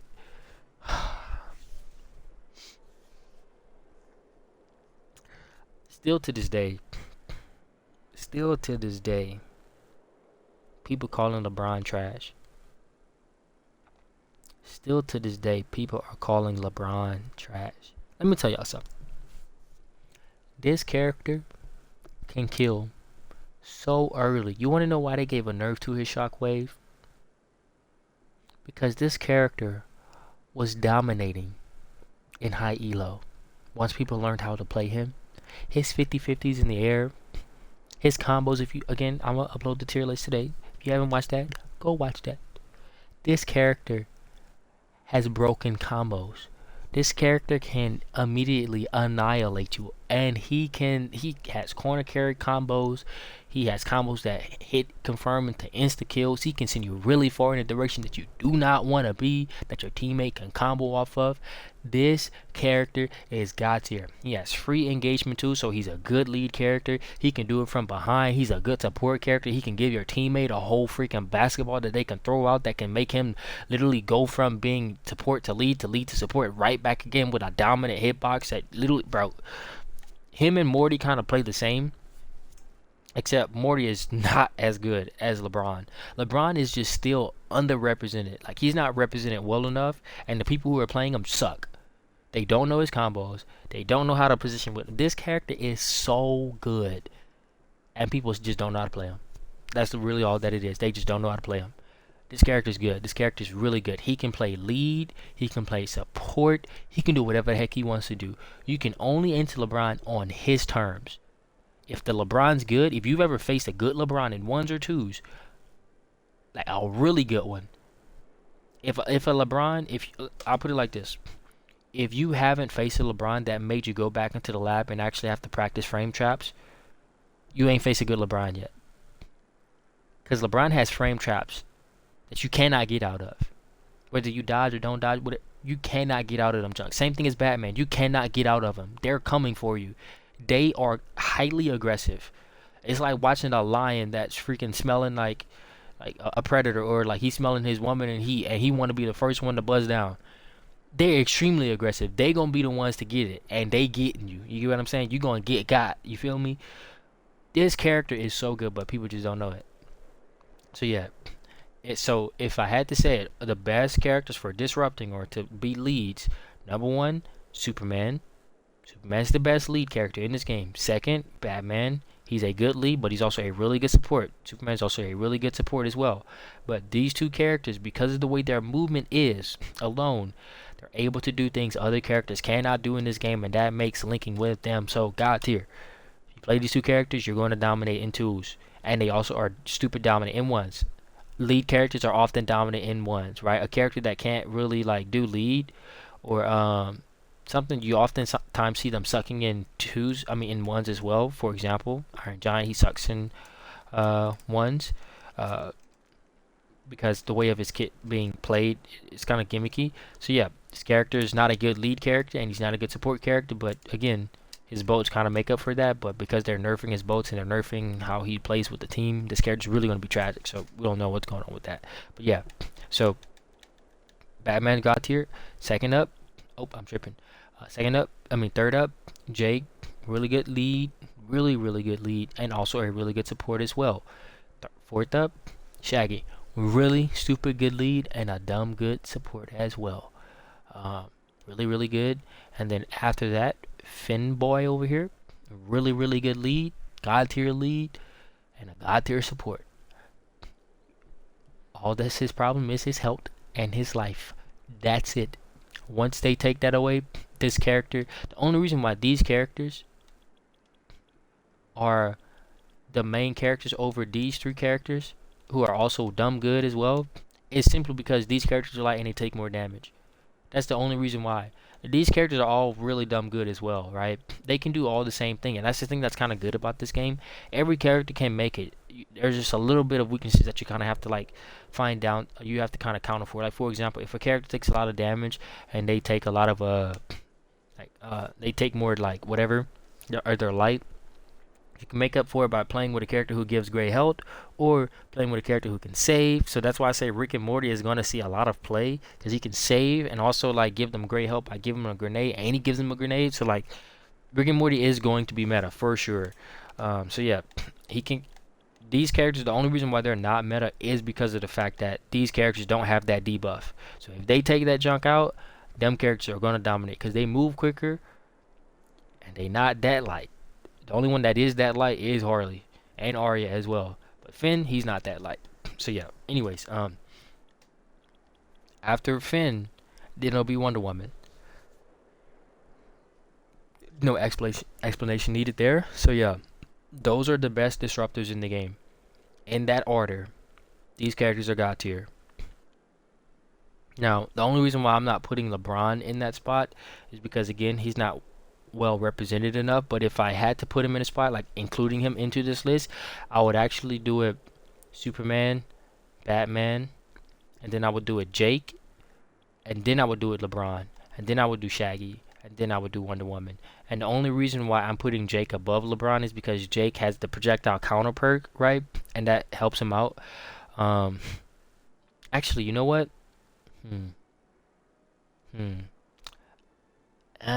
No, I'm gonna have to put LeBron after Finn, because Finn has his projectile counter perk as well, and you can run perks against that. And then Shaggy, he can simply just do his armor to kind of get out of that as well. So yeah, I have my order right. So Superman, Batman, Jake, Shaggy, Finn, and then LeBron, and then Wonder Woman. Those would be the best disruptors in the game in that order. Now, the best support characters in this game, like characters that are automatically going to be like just god tier support. So first up, Tom and Jerry. I lie. No, we're gonna go Tom and Jerry.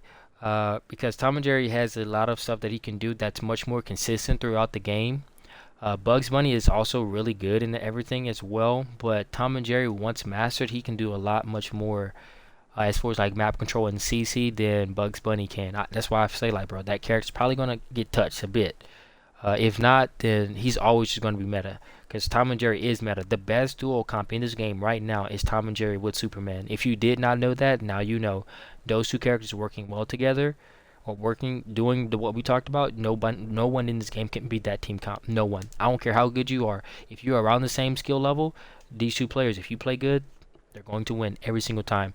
So Tom and Jerry's number one. Second up, Bugs Bunny, easily, obviously, duh. Right. After that, I'm gonna have to go with Ryan Dog, and the reason why is because Ryan Dog has a lot of like support ability. His projectiles are really, really good. He forces people to kind of meet him there, so they try to break the stack, and then that can lead them into a guaranteed combo conversion that can link. As you've seen Ryan Dog like showcased in like high elo, and he made like top threes, and even in tournaments. Like Ryan Dog is always like in like grand or like semi-grand finals or whatever. Ryan Dog is a god tier character. People are still sleeping on him, and he is above Velma easily whenever it comes to like his ability to do support, because he can just do so much more. He doesn't have to really deal with cooldowns. His pressure is always there. Corner carry, all of that junk, he has it. And once Bugs Bunny sees a nerf, a dually nerf that he does need, it'll be Tom and Jerry, then Ryan Dog. So yeah, that's the order for the top three. Fourth place, I am going to be shocking people. Fourth place, I will actually, again, give it to. You guys are gonna be like, "What, bro? Ain't no way, bro. You tweaking, you tripping, whatever." I am being dead serious. Steven Universe. Steven Universe is the fourth best character in this game when it comes to like that back roll. And the reason why I say that is because that character, number one, survivability is off the charts. His ability to count, again, if the character's in the back, it means in order to break the stack, you have to go ahead. And again, Steven Universe is a character that doesn't really do lead well, but he can do it. But his aerial combat is really freaking good, and his ability to play lead is completely based off of his shields that he can do to kind of like send people where he wants. But he can also do that up like in the back as well. So if he's in the back spot and his teammate gets a combo, 4-2, interrupt the combo, and now they have to jump over just to stop the stack, right? Which means now your teammate can know exactly where they jump, and you can punish off that jump. He can throw it above him so people can't jump above him. He can throw it behind him so that way you can no longer break the stack. He can completely deny that side of the map from like his ability to control the map is second to none. And again, as a support character, and you can kind of like do your neutral too, which is your Y ability, right? And if you do that junk and then you make it to where like your teammate grabs it and then they go deep into the enemy lines and they get that free that's a free kill, because he has hella knockback on his up 1 and up 2, bro. He can kill so early. This is one of the best support role characters. And what I mean by support role, again, not like literally support, like they're like these classes, right? Not this. That's not what I mean. I'm talking about where they're positioned in the team comp with their teammate. He's really, really strong in that position. Much more stronger than Velma, because he can completely negate, and I'm going off of this like matchup wise, he can completely negate Velma's words with his shields. He can completely like stop all of that junk. Like he's just able to just get out of all of that. And like his ability to just keep people safe and to heal himself at the same time, and on top of that just be good anywhere on the map and be stupid alive all the time. His disadvantage state is god tier. There's no such thing as a barre whenever, or like there's no such thing as this character having a bad positioning on this map, because he can automatically save himself. So he really can make it any position on this map work. He's really like a solo carry if you're playing with a good team. Like he can alone carry your team to a dub if you have good teammate communication. So yeah, he's fourth place. Next up in good support play as well, I was fourth. So fifth place, again, I'm gonna be shocking some people. It is what it is. We out here not taking any prisoners. We out here, we killing everything out here. So I'm just gonna go ahead and say it. This character is slept on. I know he's new, but he is highly slept on. This character is so dumb good And the moment people realize it, they're going to gravitate towards it. LeBron. LeBron is the fifth best support role character in this game. If he's in the back part of a team that's leading, it is absolutely disgusting what he can do. He can do the move. Number one, if you didn't know, but before I get into that, Ryan Dog actually, whenever he turns into a ball, he can throw himself and then become lead. He's also a really good lead character as well. That gives a guaranteed combo conversion that he can send aerial that does the combo damage to both of the teammates, so he can actually combo two people at the same time if they're in a stack and breach them both because of the corner carry. Send them both aerial, and then your teammate can get a free guaranteed kill. So that's good and everything, but that's not the point, right? Another character who can do kind of that as well is LeBron. He can do a move, and then from that move, he can throw his little ball, and then you can teleport to the ball, and then you can actually cancel out of that hit to get a guaranteed combo in front of your teammate while you're comboing him up, and your teammate gets to take the finish off of that and get a true hit stun combo. You can throw the basketball that can again hit the people and then help your teammate get a true hit stun combo that you can't get out of. On top of all of that, he has good buttons himself. He can get high-low really quickly. He has a really good button that helps him to like stop people from jumping in on him. His up 2, right? And it's really dumb fast. He grabs the ball right back again. It can lead into a combo. He can do his 1-1-1-1, forward 1-1-1, and that kills really quickly. This character is one of the most slept on support characters in this game.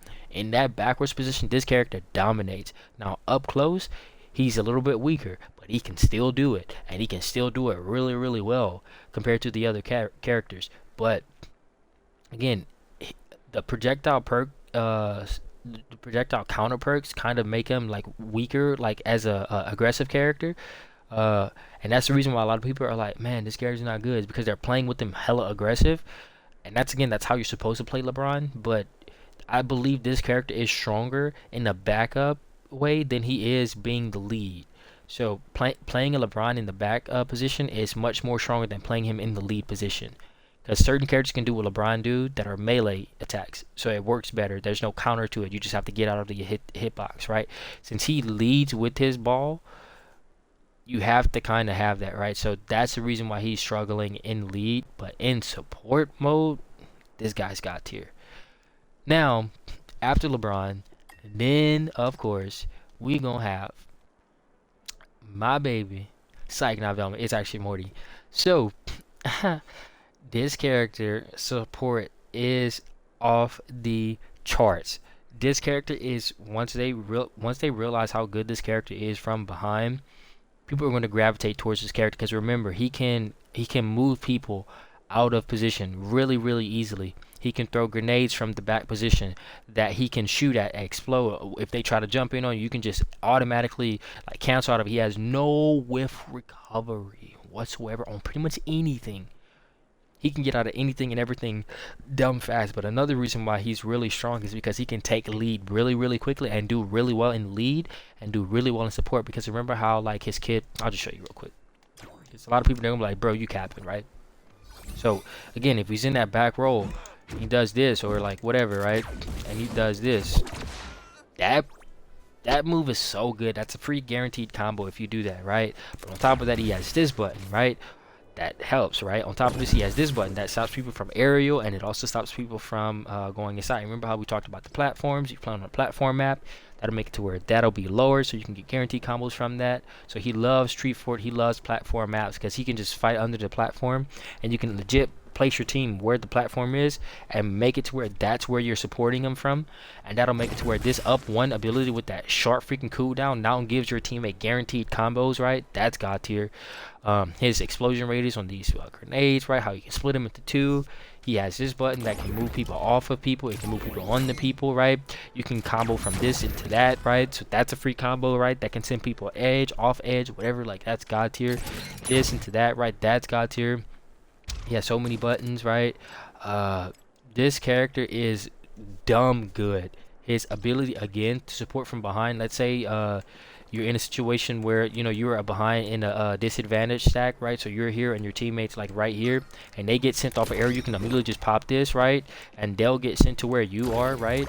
And then you'll get sent back to where the spot that you were, and you heal, bro. Like, this character is highly slept on, but also on top of that, again, in a support role, this character, he can do that, right? Immediately, like, just kind of like put that in there in front of him, right? And they're doing that, he can just spam this.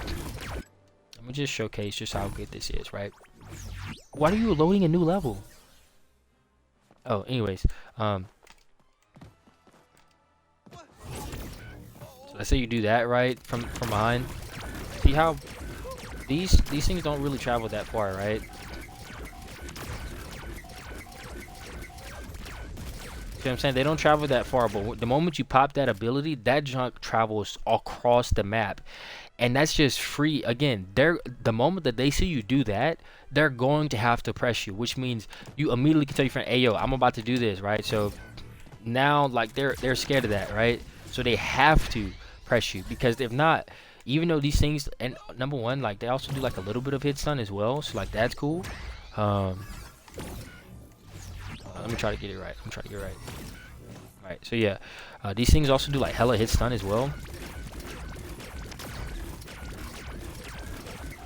So in a game, these things will do hit stun as well. Like, if someone is in hit stun, they'll actually continue the hit stun for a little bit, so you can actually like knock people out of that for a good bit. I don't know why this keeps happening, bro.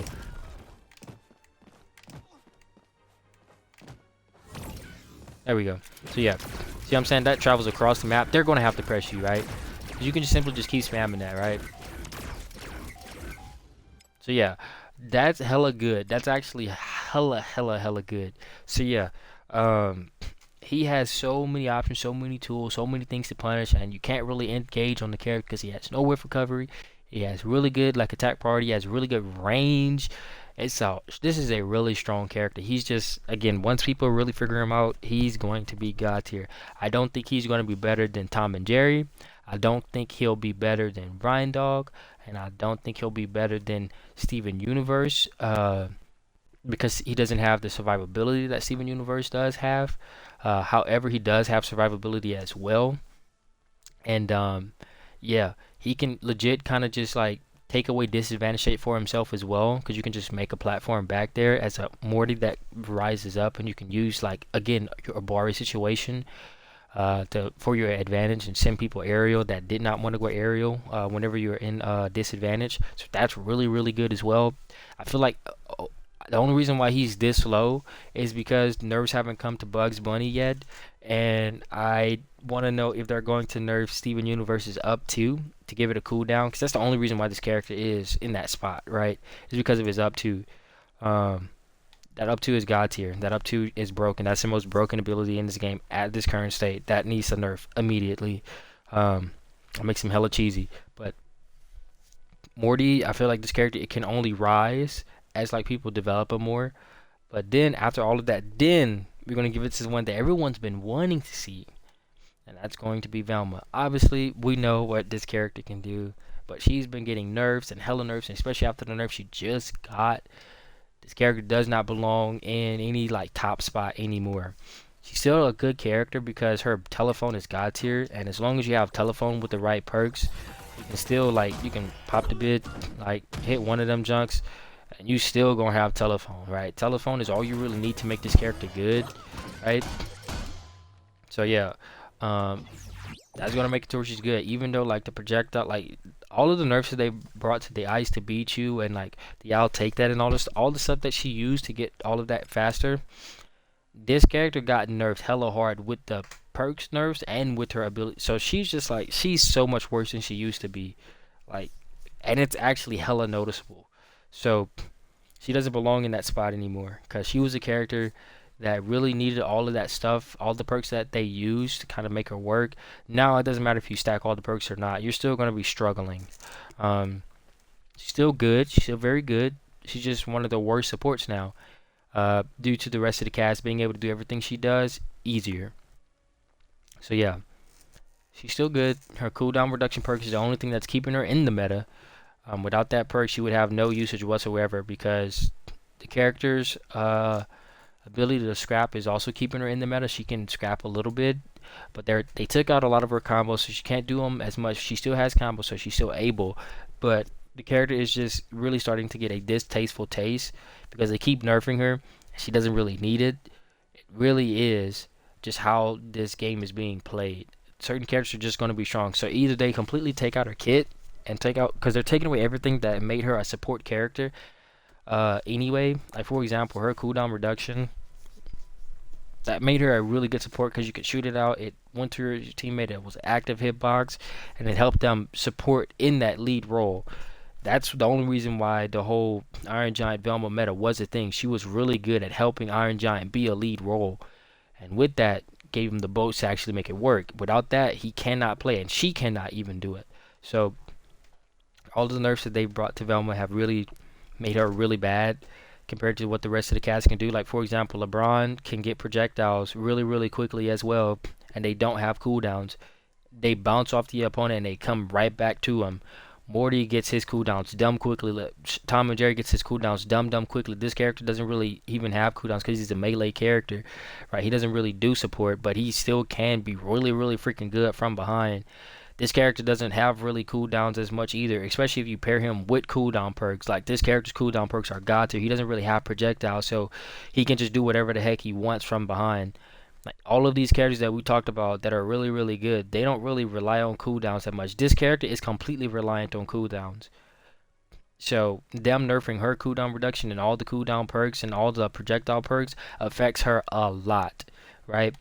This character didn't really rely on cooldowns. All of his that's what I'm saying. Like that character Velma was like very like optimized, like out of the gate, right? People still haven't optimized the rest of the cast that all do the same thing, right? No one has really optimized Tom and Jerry like how Void has optimized Tom and Jerry. Why? Because he's a little bit harder to play. Velma was just easy to play, so she was well represented.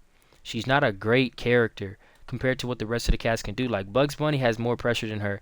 Tom and Jerry has more pressure than her. Freaking Morty has more pressure than her. LeBron has more pressure than her. Brian Dog has more pressure than her. Steven Universe doesn't have more pressure than her, but he has more survivability than her, and he doesn't rely off of cooldowns. So that makes him a more consistent character over the game, right? So all the characters have something better than her, and everything that she did okay. So now after all these nerfs, it's just like she really can only scrap, and she's not a good scrapper because other scrap characters beat her easily. She doesn't have a good enough armor break to make her a scrappy character. So it's like you're playing in a position that she doesn't need to be played in. So I don't know, man. Like I feel like they just kind of did that preemptively. A lot of these other characters are harder to play. She's just easy to play, and on top of that, she was well represented because everyone knew that it was the meta because she came out of Evo really strong. If everyone came out of Evo be like, oh, Bugs Bunny was super strong, right? Yeah, that's why everybody started playing him. If everyone came out of the Evo knowing that Ryndar was really strong and they saw him well represented, so they actually knew what to do in the game, they would have done it. People still aren't playing Ryndar properly. Ryndar is actually one of the best. Bro, I think once Bugs Bunny gets a nerf, the best character in this game is going to be Ryndar. And if Tom and Jerry gets a nerf, the best support character in this game is going to be Ryndar. This character is actually busted. People just don't know how to play him properly. He's not well represented. So it is what it is, man. But anyways, that's the roles. Like those two roles are the characters, and the reason why I spent all the time going over this is because those two characters are the characters that are going to decide if you can play this game and win or not. My advice is to stack a support role with a disruptor role. Again, any one of the characters that we talked about, right? Now notice how I named everyone in the cast legit, right? Except these two. Because you can make any team count work. It's just the order that I named them in. Notice I didn't really like name Garnet or Taz or Iron Giant. They didn't really need to be named. But the order that I named them is the order of how easy you're going to find success in this game. So again, Tom and Jerry with Superman, best team comp, right? God tier team comp. Bugs Bunny with Batman, Bugs Bunny with Superman, Bugs Bunny with Jake, Bugs Bunny with Shaggy, Bugs Bunny with Finn, Bugs Bunny with Wonder Woman, right? Tom and Jerry with any of those characters as well, right? Ryan Dog with Superman, Ryan Dog with Batman, Ryan Dog with Shaggy, Ryan Dog with Jake, Finn, Wonder Woman. I mean, those comps are really strong, right? That's like the juiciness, right? Then Then after that, Finn with any of those characters is also really, really good. I say Finn. Steven Universe. That's pretty much like your best team counts right there, right? Steven Universe is a harder character to play, so not a lot of people are going to play him. LeBron is a little bit of a harder character to play as well, so not a lot of people are going to be playing him. Velma is really falling off, and she's not as good of a carry as she used to be. She was never really a good carry. She was more of like a character that was able to just kind of have like moves that auto did the work for her. So that's what I mean. She was easy to play, but if you had proper like dodges or whatever, like I'll say this. I made a comment on one of the cat's videos that talked about like what I think they should have done with this game instead of like just nerfing it and out of all existence. And I really want to talk about this because my comment is actually really, really important. Matter of fact, I'll make another video and we'll talk about it. So yeah, that's everything. That's your team comp, that's your map positioning, that's like your area combat, that's everything. That's everything you need to know. This is how you become god tier into. This is how you get in high elo and dominate in high elo. I know this is a long video. I know probably maybe only 17 people are going to watch it. I do not care. Those 17 people, if you put in the time, you will be able to beat the cat and void like me and my homie did and dominate. So yeah, go crazy, go stupid. We out.